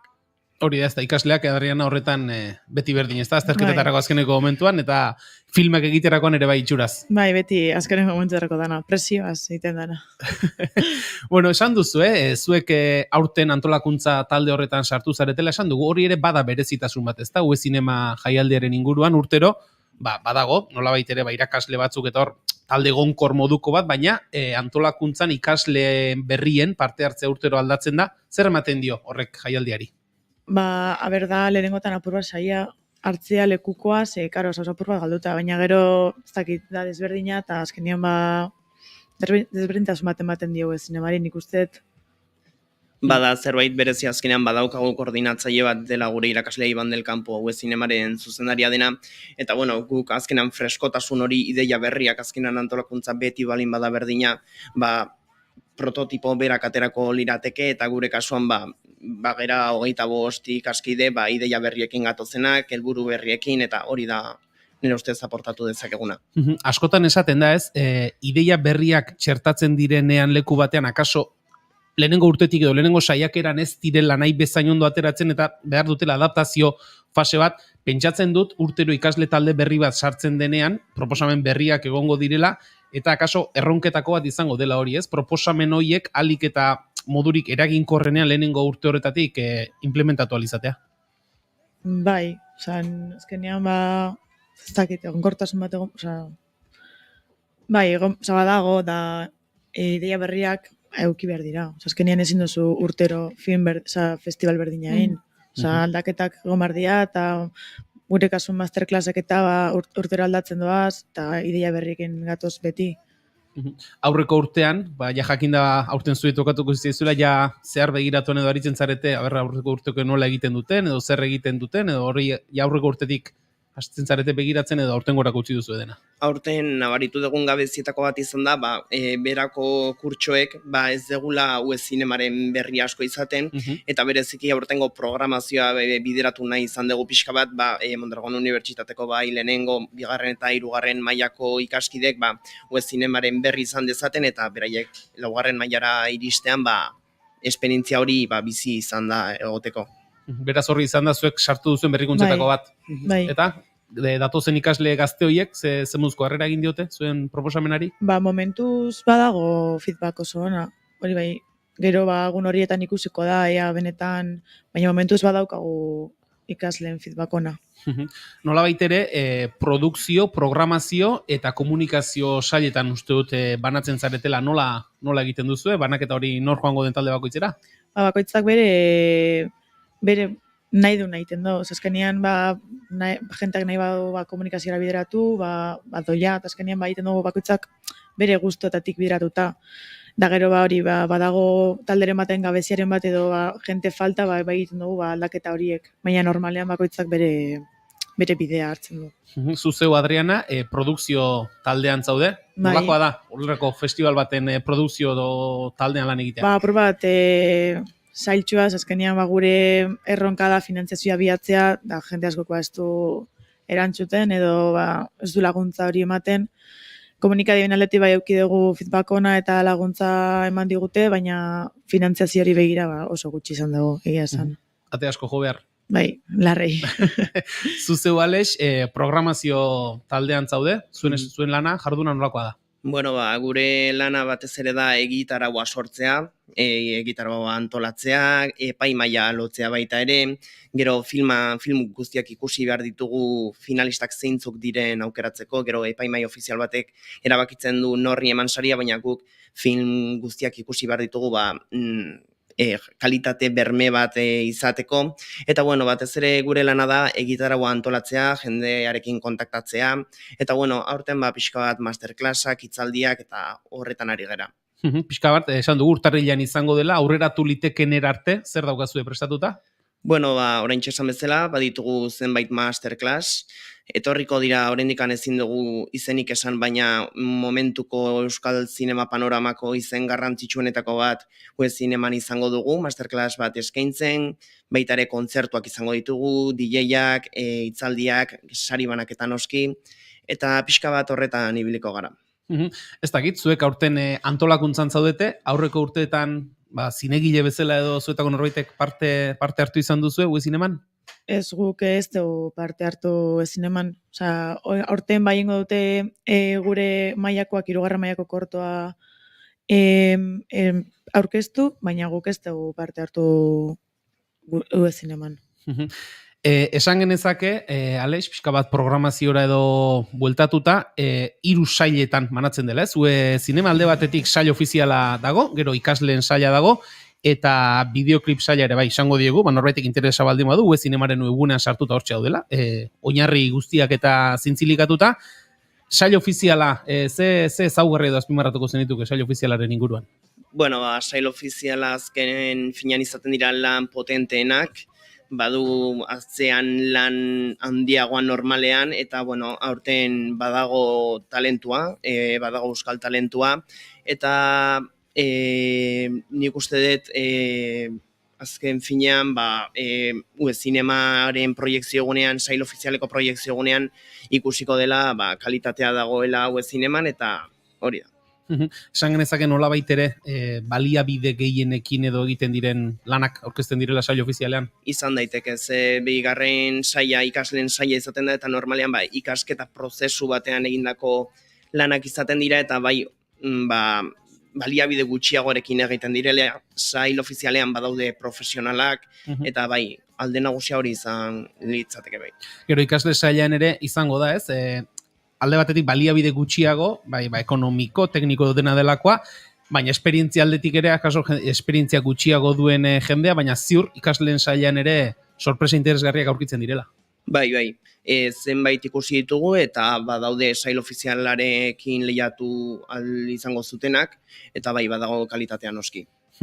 Eta azkenik, 3. sail hori, bideoklipen saila izango genuke, hau nolabait ere ez dakit aurreko sailetan aurkezten diren lanetatik ezberdinak dira, sail honetan aurkezten direnak? Bai, nahiko desberdina da. Sail hau ez da hasieratik egon den sail bat, baina ikusi izan da bideoklipen saila badela egun gazten artean batez ere gustokoa den formatua, eta badagoela Euskal Herrian bideoklipen produkzioan aritzen diren hainbat pertsona, eta talentu hau erakusleio bat izan dezan, zineman sail hau izatea aukera hona ikusi dugu. Zuek gazteak zarete, eta azken urteetan somatu duzu orain Alexek aipatzen zuen hori, Adrian, akaso gaztentzako nolabait ere komatxoen artean baldin badere erraztu dela ikusentzutekoen ekoizpenera, hau da baliabide lehen akaso behar ziren ez dakit nolako kamara, gaur egun kasik ere mugikorron batekin egin litezkela horrelako film labur edo bideoklip edo horrek erraztu du nolabait ere teknologiaren demokratizazio bat egon da zentzu horretan? Nik uste baietz, azkenean oin gaur egun mugik oso badaukatzu aldozo kriston gauzak grabau, orduan nik uste erraztu dauela hor gauzak, baina egartzen da zein dauen kamera batekin grabauta, egartzen da ezberdintasuna, baina nik uste erraztu dauela asko gaur egun horrek, azkenean. Zuek notatzen duzu, somatzen duzu publiko gazteak baduela interesa horrelako jaialdietan? Jende gazteak konektatzen du zinema bezalako jaialdi batekin, edo zen somatzen duzu zuek antolakuntza aldetik? Bueno, ikusentzunezko ikasleak eta zinema eskoletako ikasleak izan dezaketela interes gehiago, baina batez ere zinemak mugitzen du herriko mugimendu hori, Aritxabaletako herritarrak dira batez ere zinemaren publiko nagusia, eta oraintxe galdetu dezunaren arira, nik uste izan ditzazkezula kamera profesionalak edo baliabide osonak, baina azken finan ideia on bat ez balin badago atzetik, nire ustez ezin da ikusentzunezko on bat produzitu. Erasaia dukotzu bai. Eta gaztek ideia onak badituzte? Gaztek, esan nahi dute, publikoa ez barkatu, koizle gazte, zinegile gaztek, ideia originalak badituzte? Nik uste dut ideia originala bada zela. Ez dakit aurtengo filmetan zelako ideia da zen, baina nik uste badauzela ideia oso onak. Gure irakasle batek beti esaten du, dena kontatuta dago, orduan jakin behar da nola kontatu. Eta hor dago berezitasun nagusia. Nik adibidez nagola eta batzorde horretan, ikusi dut animazioaren bidez, askotan sentimenduak lotzen ditugu gehiago pertsonaietara eta pertsona fisikoetara, baina aurten badago animazioari lotutako hainbat film aurkeztu dira, eta izan da niretzat ere sorpresa bat, ze ideia on bat, balin badago atzetik, hor ikusten da animazioaren bidez ere islatu daitekela. Animazio ipatu duzu Alex, jasotzen dituzuen lanen artean, oraindik ere esan dugu, oraindik gauzak ezin dira aurreratu, gero izango da jaialdian guztiaren berri izateko aukera, baina gai edo generoren bat nagusitzen da, besteen gainetik edo nahiko abaniko zabala izaten da. Bueno, batik bat jasotzen duguna fikzioa da, fikzioa gero aipatu bezala animazioa eta badaude dokumentalak. Aurreko urteko ikasleek egindako GBL-etan egindako dokumentalak aurkezten dira normalean baita ere. Hau akaso zuen irakasle esan duzu, koordinatzaile lanetan ari denari galdetu behar, baina esan dugu 2008an egintzen lehen ekitaldia, jada 17 urte badira, esan genezake egonkortuta dagoen jaialdi bat badela, baina lehen aipatu dugun berezitasun horrengatik, hau da, urtero antolakuntza ikasle talde berri bat ekartzen duela kontuan izan da, oso jaialdi dinamikoa izan diteke, ez dakit, zuen irakasleak kontatzen dizue, 17 urte hauetan ze bilakera izan duen, edo hasi zirenetik orainera nola aldatu diren gauzak, edo ariztu zarete berarekin horren inguruan? Bai, lehenengo egunean egin genuen ariketa hori izan zen justu. Lehenengo ediziotik azkenekora, errepaso bat egin, ikusi zer motatako ekintzak egin diren, zer motatako iruditeria planteatu den, eta hori erreferentzia bezala hartuta, gero guk zerbait berria proposatzeko aukera izan dugu, eta errepaso hori egitea uste dugu garrantzitsua izan dela. Nolako ariketa da, esan duzun hori, Alex, hau da, eginda dagoen hori ikusi, aztertu, orain arte zer egin den, aurreko urtetan zer egin den, zer funtzionatu den zerrez, eta hor, elementu berriak txertatzeko ariketa hori nolakoa da? Lan asko, buru, lan asko, bilera asko egin behar dira? Bai, batez ere hori da egiten duguna bilerak irakaslearekin. Azkenen berak badaki 17 urteko esperientzia honetan zerk funtzionatu duen eta zerk ez. Orduan guk irakasleak beti uzten digu gure proposamenekin joaten, baina berak esperientzia duenez, azkenean esaten digu honek aurrera egiteko zailtasunak izan ditzake, eta horren bueltan ibiltzen gara. Kartelaren inguruan ere hitz egin nahi nuke zuekin, Aretxabaletan izango dela aipatu dugu, eta kartela, iragan astean, azaroaren 17an aurkeztu zenuten, Ariadna Tolak egina da, eta kabina bat eta eliza bat agertzen dira, eta gu ez gara Aretxabaletakoak, eta zuek azalduko diguzue, ze garrantzia duten, o zergatik dauden kabina hori eta eliza hori? Gaur egun kabinak ez daz errixetan jakendu indabe, eta baina Aretxabaletakoa da, Aretxabaletako kabina da gauzat desberdintzen dauena. Horregatik pentsau banarik, azkenian beretako, Aretxabaletako kabina hori egotia dala desberdintasun hori eta elizarekin berdin. Azkenean da diferentziatzen dauen gauza bat Aretxabaletan beste herrietatik, da horregatik jarri zauen. Da kabina goian uste dauela kamaratxo bat, eta kontau zebein, aste burutan urteten zanean jentia juergan eta egoten zala gauza berri bat kabina hortan, bordatik dago goian kamera bat jarrita. Web zinema horren zera jarritxo. Dago kondaira moduko bat festaren ondoren, kabina horren gainean agertzen direla gauza raroak, behin urte baten agertu zen basurde bat, beste urte baten motor bat, eta, ideia hortatik abiatuta planteatu du harik aurtengo kartela. Kabina gainean agertu zen basurdearena entzundan eguan, enekiena zen Aretxabaletan gertatu zela. Beraz, Aretxabaletako kabina hori bada nola baita Aretxabaletako gaua nolako izan denaren isla moduko bat? Izan liteke bai.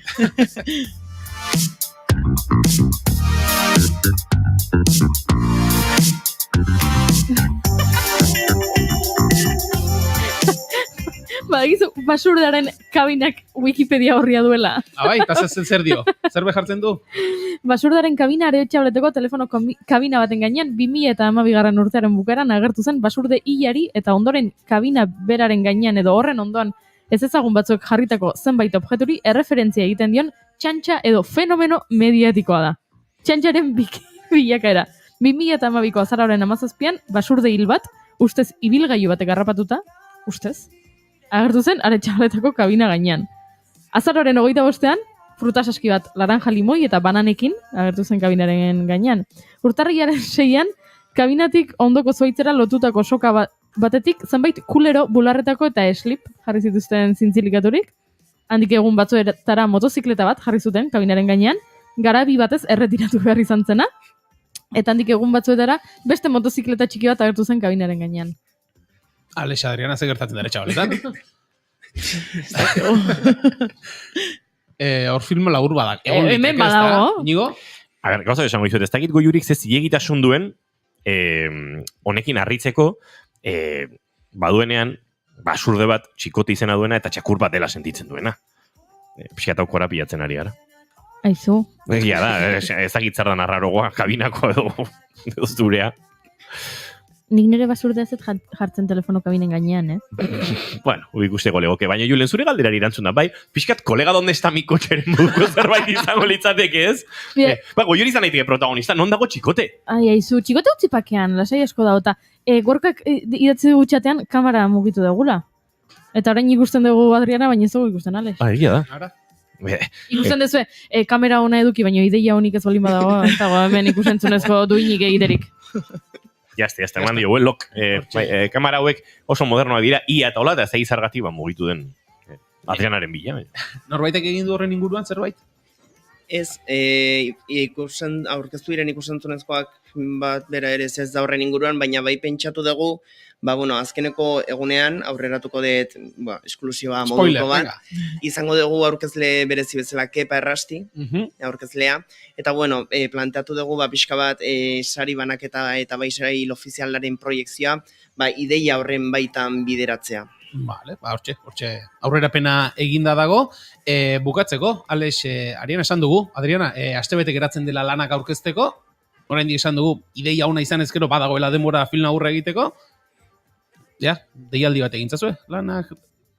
Batez ere ikasleak animatzea, sail ofizialean baditugu zenbait ikusentzunezko jada, baina ikasleak animatu hemendikan, zinema.eus helbidean sartu, eta bertatik azaroaren 27 bitarte lanak aurkezteko epea, eta azkenean nabaritu dugu badagoela euskal talentua, eta zinema erakusleio apropos bat da, eta aurkeztu eta agian sari bat irabazteko aukera izango dute.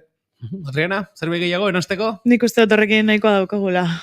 Sanda geratu da, ezta? Hortxe, deialdia eginda, gonbidapena luzatuta, Zinema jaialdiko Adriana Gredilla eta Alex Altuna, mila esker bigarren kafera hurbiltzeagatik, segi buru belarri lanean, pentsatzen du oraindik ere lan asko izango duzuela, eta urtarrilan guzti ondo joan da dela.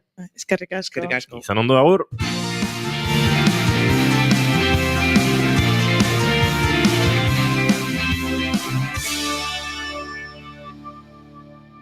Bigarrenak ez direlako beti okerragoak, bigarren kafea. But don't be unkind. It don't mean I'm blind. Perhaps there's a thing or two I think of lying in bed. Gramofonoa. Estitzu Pinatxorekin.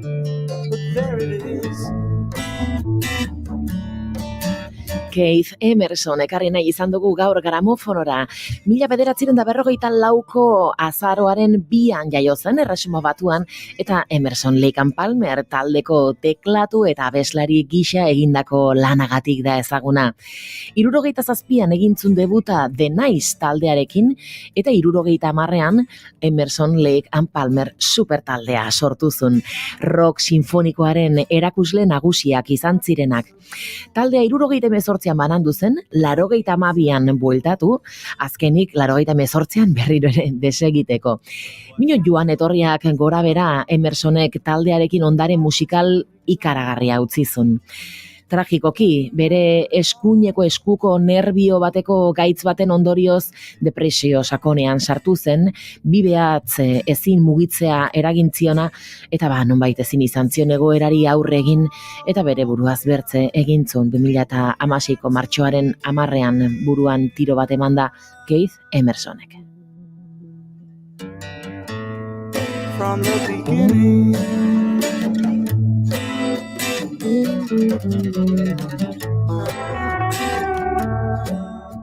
Jada entzun gai duzue gramofonoaren azken saioa. Gure webgunean eta podcast plataformetan.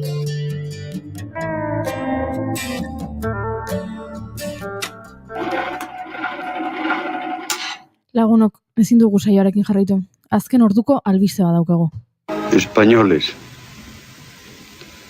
Franco ha muerto. Quisiera, en mi último momento, unir los nombres de Dios y de España y abrazaros a todos para gritar juntos por última vez, en los umbrales de mi muerte, ¡arriba España! ¡Viva España! Hala da bai, Francisco Franco diktadorea hil eginda. Edo hori esan zuten behintzat 1975ko azaroaren 20an.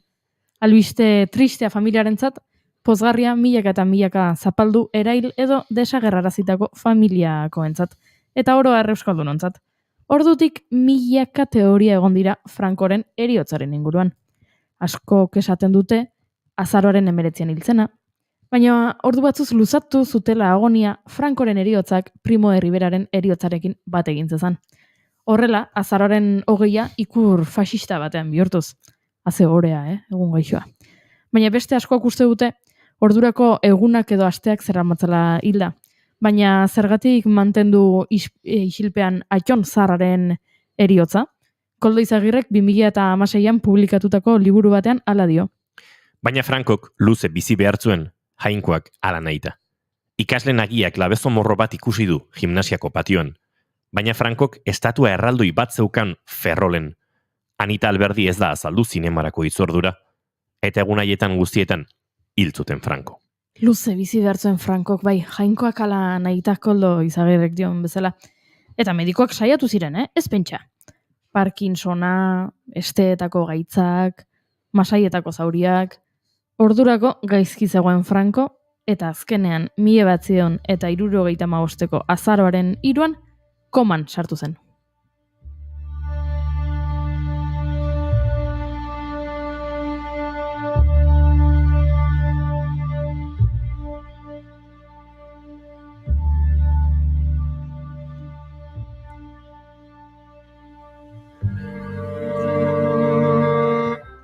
Bai, koman odol jario gastrointestinal baten ondorioz. Esaten dute Pardoko jauregi osoan odol errekasto bat utzi zuela. Alfombra batean bilduta eraman omen zutelako medikuek botikinera. Haze irudia, Horrelako gaztelu handia eta 82 urteko agure zarra alfombra batean inguratuta odol usten jauregitik barrena. Azkenean, hautsitako arteria ordu batzuetako ebakuntza batean lotzea lortu zuten. Bakizu zer gertatu zitzaian? Ebakuntzakelako argiak utzi egin zutela eta diktadoraren sabela esku argiekin argitu behar izan zutela. Atxegina, guztia. Dena, bai, historia guztia. Gau hartan diktadoreak kontzientzia galdu zuen eta ez zuen berriro berreskuratu. Noizbait kontzientzia dugizuela esan badaiteke behintzat.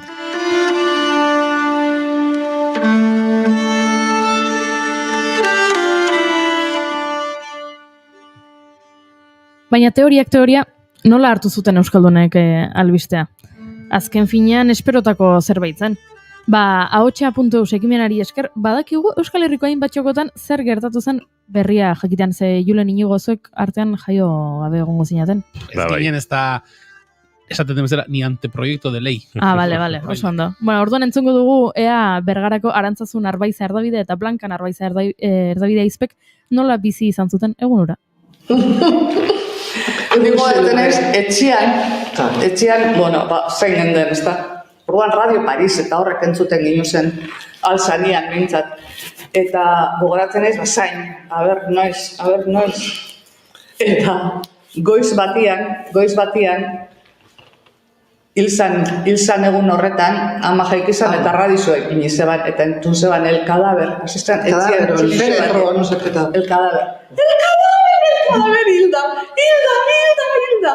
Bueno. Joan ginen ikastolara gogoratzen naiz, hiru eizta joan ginen, baina posi zoratzen. Eta, klaro, ospatuen biak ginen. Baina posi, baina aparte,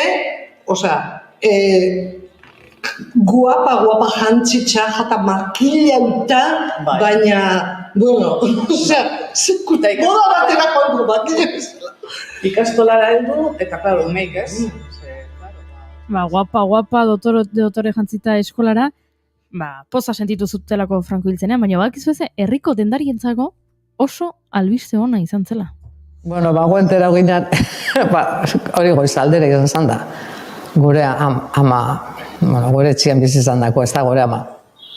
Hilda! Ez natu gino zen. Eta, ez, gainera, karo, radioa entzuten, orduan Euskal Irratirik eta etzegoen, eta radioa entzuten, eta entzuten, muerto, eta muerto, hori da, muerto. Hala, ez da, bueno, kasora joan genean, jai saitzeko, asmoak eta hola izan zen. Eta hola izan zen, Bergarako dendan baten txampaina agortu zen minutu batzutan. Gu erostera joan genean. Beraz, xampaina edantzuten Bergaran Franco hiltzela ospatzeko, eta dotore jantzi ziren. Baina Derion aldiz, xampainik ez, Ez zutelako ospatu nahi? Ez, nahiago zutelako ardoa. Franco hiltzenean, Trini Orue Etxebarriaren aitaginarrebak ardo botia bat atera zuen, gordeta zuen erreserbakoa. Urte askokoa, eze pasezara, eta zabenian egon zan, eta dino, zaitzen, honek, joder, Kikin, que este vino, es que hemos esperado tanto a que se muera, que... Venga, se zeben zarrak. Egon zan ja paseta, eta bero beste motiba eta zeben. Joder, es que ha tardado tanto el viejo en morirse que se ha jodido el vino, eta zeben. Eta beti okite zuen, zuten holan, como sobrefondo, eta eta zan zimagora, eta handik erositizun latak, eta antxoa, sardinak, eta handik zuten lata para bat sardinak, eta zuten jagin du. Jagin zen alabakaz, eta joder. Irten zen kalera ospatxera. Hemen derion ez. Derion jente asko. Bizarre, sobre todo, derion bizida jente gehi nahi zinda, frankistak. Orduan derion, konduzio, bera hil baino puti bitxio lehela urte paratu dela. Hori da pena. Botella iriki eta ardoa garraztuta. Hau da pena, bai. Hala ere, Trinik esan duen bezala, Derion ez zuten asko ospatu, frankista asko zagoelako. Beraz, guk hauek berreskuratu nahi izan ditugu ikusteko 75. azaroren 20 ura, hau da gaurko egunez, gertatutako ura, nola ospatu zen hemen, ospatzeko moduko albistea izan zelako azken finean. Eta horrela oroitu nahi izan dugu, gaurko egunez, Francisco Franco hiltzela.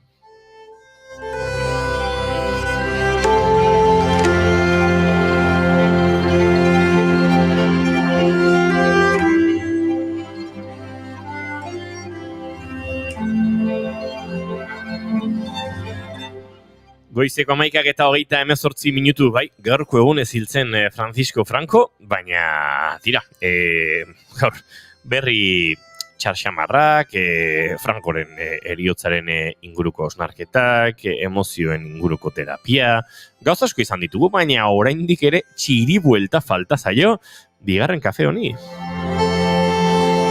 Eta horrexegatik prest daukagu dagoeneko Gasteizen, Josune Belez de Mendizabal Fernandez de Garaialde. Egunon, Josune!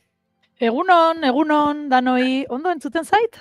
Zoragarri, gaur astelena da, eta Julen dago hemen June beharrean, gaur astelena da, eta Josune goizeko 10 beharrean ia 12 sartu dugu. Gaur eguna aztoratzeko joeran bizi gara, baina horrela egokitu da, eta Josunek prest dauka bere txiri buelta. Bai, eta gaina eskastelenak horrela datoz, zeinigo batzutan, buruz bera, hankaz gora, pues hori, Julen, ez dago gaizki, aldaketa hori. Julen horrela esan da ez dago hainbesteko aldea. Gero, biak ikusita, ez xamar dira, baina Julen, ez da egite, ez da inbesterako. Gero esango dira, zukaltzen edira bazen aterazaren gaur, baina hori gero, mikrotik kanpo. Bueno, ni nator pizkatere atzerapenarekin, ze, klaro, bitxu, neukan prest maite duta eta guzti, baina, klaro, ordu aldaketa honekin, botako dute, dina aldut. Bitxu, ja, behingo ikasi dut ondo esaten, maite duta, eta ez maite menduta, eta ez da gizen bat hilabete nabilela zuekin, 2-3, hortxe nunbait, eta justo, honi buruz hitz egin dugun guztietan, nik ez dut egin maite dut eza bat ere ez. Ara? Izugarrizko esfuertzua, benetan esate dizuet, esfuertzua, oso terapia ona, izan da, hau maite duta dena. Bai, bilatzea zerbait olan baikorra eta, bueno, pixkat ilusio ematen diana, edo bizipoza, eta hori dana. Baina gaur apurtuko dut orain artekoa, eta nire maite duteza ekarriko dizuet oso modu azkarrean, izaskun arrue kulturunea, dakizuen bezala gure Gasteizko kafe antzokia, horrela esan badaiteke, naiz eta horren kontra ere saiatzen ari diren garen, ez dakit nola esan, ez? Baina, bueno, bai kontzeptu hori, kafe antzokiaren kontzeptu hori gurean Gasteizen kultur unea deituko zaiona izaskun arrue izenarekin, bueno, atzerapen itzelarekin dator, baina itzela, beharko lukeia estreinaduta egon, ze, bueno, berez obrak amaituta daude, baina, orain jakin dugu, ez dala, ja atzerapenarekin zijoan azaroan irekitzeko, bueno, 2024ko ekainera arte, momentuz diogu, ez dela irekiko, kulturgune hau, eta gainera, 150.000 euro gehiago beharko dituela jarri udalak proiektua aurrera egiteko, zergatik, agertokia, argiztapena eta ikusentzunezko sistemak martxan jartzeko. Beraz, hortxe hemen hautik aurra doan gaia da, kultur une hau, atzerapenarekin eta zuloarekin datorrela, eta hori nire maite dut eza gaurkoa. Pixka triste, baina, pixkat kontra egiteko esango izuet pozik eren atorrela, zera asteburuan murgian izan gara, hemen ondoko herri batean, eta izan gara mikroantzerki bat egiten, tailerratzen atera, arte estenikoen inguruko tailertxo bat egin egin nuen, baina ez genuen minimoa jaso, eta ari gara umorea eta ametsak izeneko programa batekin, eta herri jungo gara, titiriteroen moduan, eta oso politxea izaten da, beti hor jendearekin, behin mikroantzerkia, antzerki labur hori 20 minutuko amaitzuta gero, beraiekin solasaldian egoten gara horre zerbait pikatzen, zizkamizka batzuk, eta hortxe biltzen dira, eta zuek hau egiten duzu, ez da eta hori oso polita da, publikoarekin daukagun tratu hori. Hala, eta jazta, nere maite duta eta nere maite duteza, ondo? Oso nagarri. Noski baiot. Hau ja berik hau ziribuelta bat osorik bada, zure maite duta eta maite duteza. Bai, eta gainera, kontratu naiz, klaro, 11:00 edo sartu naizenan, nahiko grogi nagoela oraindik, baina orain oso espabilatua nago. Eta gaina gaur, presarekin nator, beraz, hasiko naiz, orain dagokidan gaiarekin, bale? Ali entzule, jarri segurtasun uala, lotu ondo, hau, Starshiparen moduko aireratzi izango baita, Josune Belez de Mendizabalen txiribuelta, badator bizi-bizi. Bueno. Vale.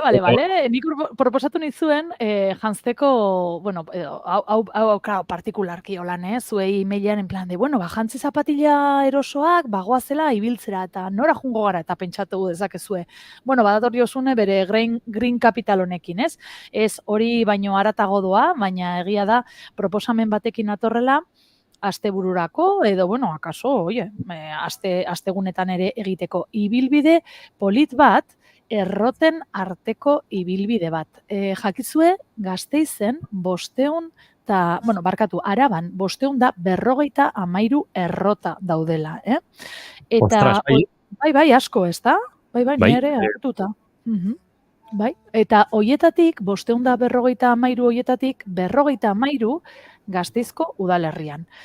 Bale, hoiek ikusteko, guztiak ez, Bederatzi errota ezagutzeko ekimena abiatu dute Gasteizko ingurumen gaietarako ikasgaiak eta Euskal Herriko Unibertsitateko kultura paisaien eta ondarearen UNESCO katedrak. Orduan, badaukagu ibilbide eder bat egiteko herri txikitxoen artean, Gasteizko udalerrian daudenak, hau da, Gasteiztik abiatuta oinez egin dezakezuna kotxerik hartu gabe, edota, bizikletaz adibidez, eta hortxe bederatzi errota ikusteko aukera dago. Araban dokumentatutako lehen errota, bederatzigarren mendekoa da.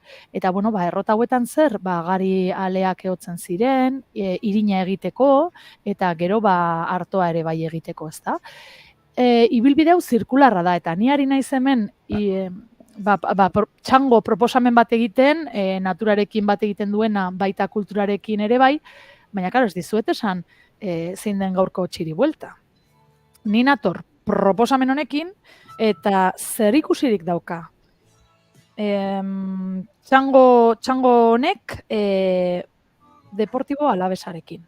Hori da nire badera, Gogoratzen duzu, noraz?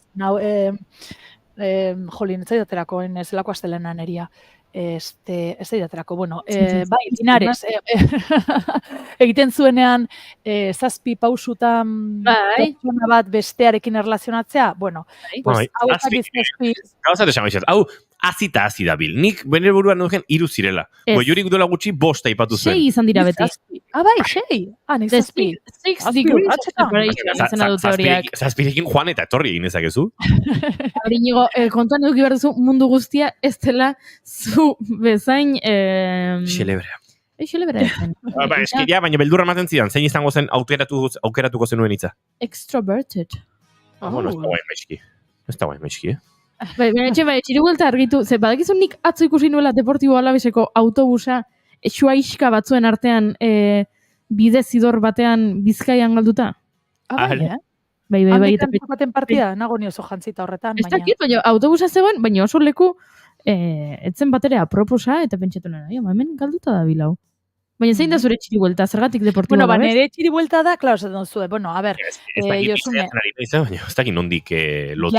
Ja, zaila da, zaila jarri dizuet, baina begira, zer ikusi dauka errota batek, Deportibo Alavesarekin, bale. Esan dugu, ibilbide honetan zehar, 9 errota ikusteko aukera dagoela, eta esango dizuet, ze herrietan dien hauek, bai? Abetxukon dago Ankora Irin fabrika, beraz zentzua dauka, Abetxuko, Jurre, Arangiz, Foronda, Otogoien, Martioda, Mendoza, Legarda gutxi eta Gobeo. Bueno, haue dira, ez? Errotak dauden tokian, haue dira oso herri txikitsuak, hemen Gasteiz ondoan daudena, Gasteizko udalerrian, eta, behitu ni, halan, hau jason nena esan nuen, Legarda gutxi, niri ezaguna egiten zait, ena sekulan egon, herritxo horretan, baina ezaguna zergatik eta abesti baten gatik. Molinero, molinerito, molinero de Legarda gutxi, horrela esaten du, arabarreko kantzioneroa edo abesti herrikoia badago bat dela hori, Legarda gutxiko errota. Eta esan hori, banoa bilatzera zeinek idatzi zuen hau. Ara, zeinek idatzi eta Alfredo Donaik idatzi zuen kanta hau. Alfredo Donai, 1884an jaio eta 1986an hil zen musikaria da, musikari eta idazle gasteiztarra, Gasteizko seme kutxuna izendatua, 1983an, eta kantutegiko sortzaileetako bat da. Hemen Araban bazkalostean abesten diren, edo behintzat nire aitona monek abesten zituzten kanta hoietan, berak zer ikusi handia dauka, bera sortzailea zelako. Beraz, Alfredo Donai, hemen oso ezaguna den figura da, kale bat ere badauka, eta Zurbano herrian egin diote busto bat, eta hori dana, abesti pilo bat egin zituen, hoien artean, hau, Legarda gutxiko errotari. Bale, Alfredo Donaik ze gehiago egin zuen? Ona datorre, txiribuelta, banoa, venga, amaituko dute, bestelan itolarrian. Deportivo Alavesaren ere zerkia egin zuen. Bai? Beira izan zen, berak egin zuen 1956an. Beraz, zer ikusirik dauka guri ibilbide honek Deportibo Alavesarekin? Ibilbide horretan dagoen errota baten herriko kanta egin zuela Alfredo Donaik eta aldi berean Deportibo Alavesaren zea ere bai egin zuela berak. hori, ziribuelta, ziruditzen zaizue. Ziona. Gainera, hor egonda, ez? Udaletik eskaera bat, azken hilabete hauetan, legarda gutxiko errota berreskuratzeko, eta, bueno, nonbait pareta batzuk eta oraindik geratzen omen dira, eta pixka bat ura sendotzeko, beraz, horre, bueno, txango egiteko ere bisita errotaraino eta buelta. Bai, hori da, batzuk ez daude, ez dira oso ondo kontserbatzen, baina, bueno, hortxe daude, eta bueno, nik asmoa dauka bizitatzeko hau, 35 kilometro guztira, ibilbide zirkularra egiten bauzu, 35 kilometro, zer da hori guretzat? Ez ematen bora. 35 kilometro? Bai, 35 kilometro, igual 6, bai, hori da. Seitan larri, 6 bider bost, 30, Eta bideotik argazkiak egin beharko dira. Bai, 5 kilometro hortuko horrelako txango luze batean nik uste badalaian martxa jator bat. Buka utxone bat egin beharko da, ez? Egin beharko dira. Egun pasa bat. Lau ordu ibilbidearen erdiraino, eta beste 4 ordu bueltan. 3 ordu eta piku eta 3 ordu eta piku, eta tartean hori, moka utxo argazkiak. Egun pasa, majo bat. Egun pasa, eta txaldeko 5 aldera etxeratzeko. Horrelako zerbait esango nukenik. Aizue, esan duzu, errota guztiek bisitatzi igual gehiagitxoko juri, baina garai batean izaten zen joera bat, ez dakit orain egiten den, Euskal Herriko mendi guztiak igotzearena. Eta horre, Euskal Mendi Federazioak ematen zizun alako dokumentu bat, ziurtatzen zuena Euskal tontor guztietan egon zinela. Done jako ebidean bezala joaten direla jartzen? Bai. Ara? Bai, eta jendeak hori egiten zuen. Polita da. Bai, ez da gaur egun egiten den. Euskal Herrian mendi asko daude, nik ez da izan badiren oraintxe, baina batzuk, beraz, hori egiten bazen, aizue, Arabako 500 eta zenbat ziren, 500 da? Da 53. 500 da 53 errotak. Bai. Zenbat denbora. Epea jarri behar diozu zure buruari? Bai, urtetan egin nahi, hamarka da hontan. Nire urrengo 10 urtetan da ditut bizitatu. Hori gehiagi da.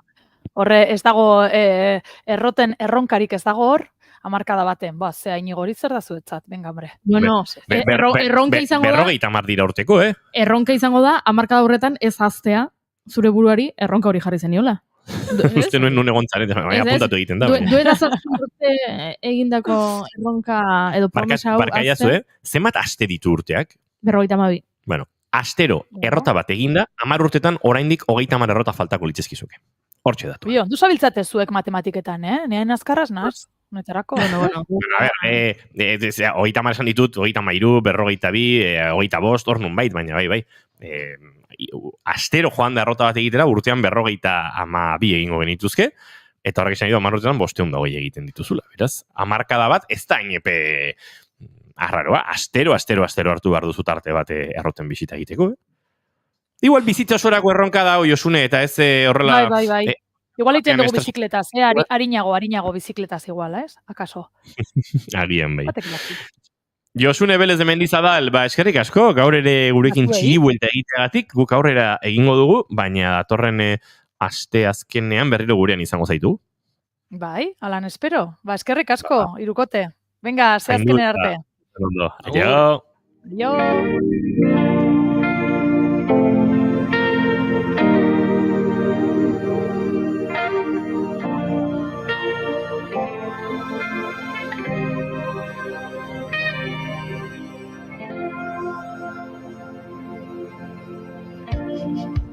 Ez dut inoiz lorerik, jamaina osabaian lurra, izan dut batzutan. Ez aitzik ez duenik, ametsandiaren gezurra, mingainaren puntan. Denbora joan zaigu, iraganaren arrisku bidei begira. Lorratzak horren malgu, arearen dantzakide gaizto joan egin dira.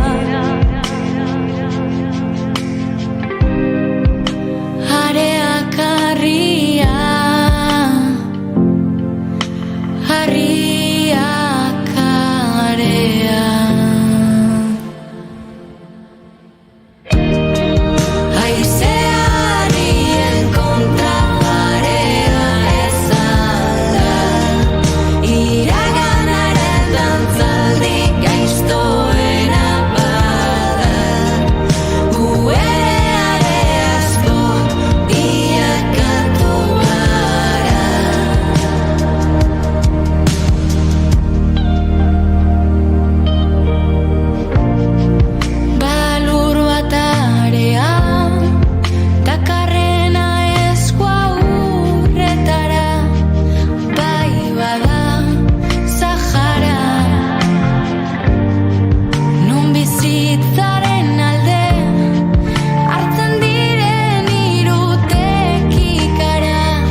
Aizea Harrien kontra, Olat Salvador, Idoia Surmendi eta Itziar Ituñok ondutako kantua, eta kantua bera, Saharari kantari proiektuaren barruan kokatutakoa. Abenduaren 22 izango da kontzertu oso berezia, Donostiako Kursalen, bertan Aziz Abrahim, Ñaute Elorrieta, Mikel Urdangarin, Anari, Iker Lauroba, Esti Marquez, Postal Kolekzionistak, Olat Salvador eta Idoia, Itziar Ituño bera, ez dakitzi hor orain ikuste dutan ere egongo dela, beraz, artista mordoa, eta guztia, Kristina Berasain kazetariak argitaratutako, egindako ikerketa eta argitaratutako liburutik abiatutako kantu, hauen ondorioz, eta liburu horren aurkezpena, Sahara herri bat erresistentzian dagoeneko, egiten dabil, han eta hemen Euskal Herriko hainbat txokotan, Pasaian izan zen duela egun gutxi, aurreko ostegunean okerez panaiz, bihar izango da Tolosako kulturetxeko topagunean ere aurkezpenetan, badakit ondarrutik ibiliko dala abenduan, eta beste hainbat herritan, beraz, adi egon zaitezte, eta normalean gainera, kontzertuek lagundutako aurkezpenak izango dira, Iker Lauro baritu zen aurrekoan, Tolosan Postal Kolekzionistak ariko da, eta, beste herritan topatuko dituze diskoa osatzen duten, artistetatik tokatzen zaizuena edo, eta aukera ona liburura hurbildu, eta Sahararen erresistentzia hori ere gertuagotik ezagutzeko. Agurtzeko ordua, Anariren bidea eta denbora kantu honekin, bagoaz gu, Julen Goikoetxe Arpegozo, datorren aste arte. Hori da. 8 eguneko ziklo horrengo. Goiuri ez izarandia, bihar arte. Bihar arte. Eta zuei entzule, plazar baduzue, hementxe, goizuko 5:00 topo egingo dugu elkar, orain informazioaren txanda, naiz irratien. Aio. Zelai eder bat, zelaieten bat,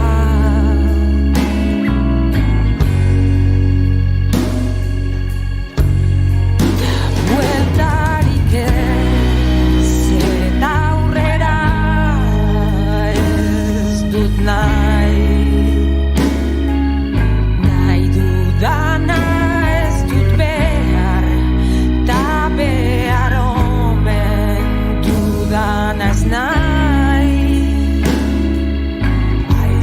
Zakarrak nola maitatzen dutena, dena desioarren neuretzat ez dute zer nahi.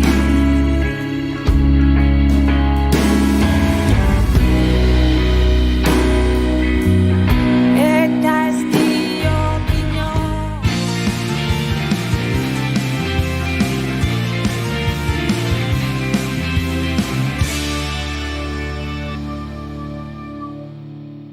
Keep calm and bigarren kafea.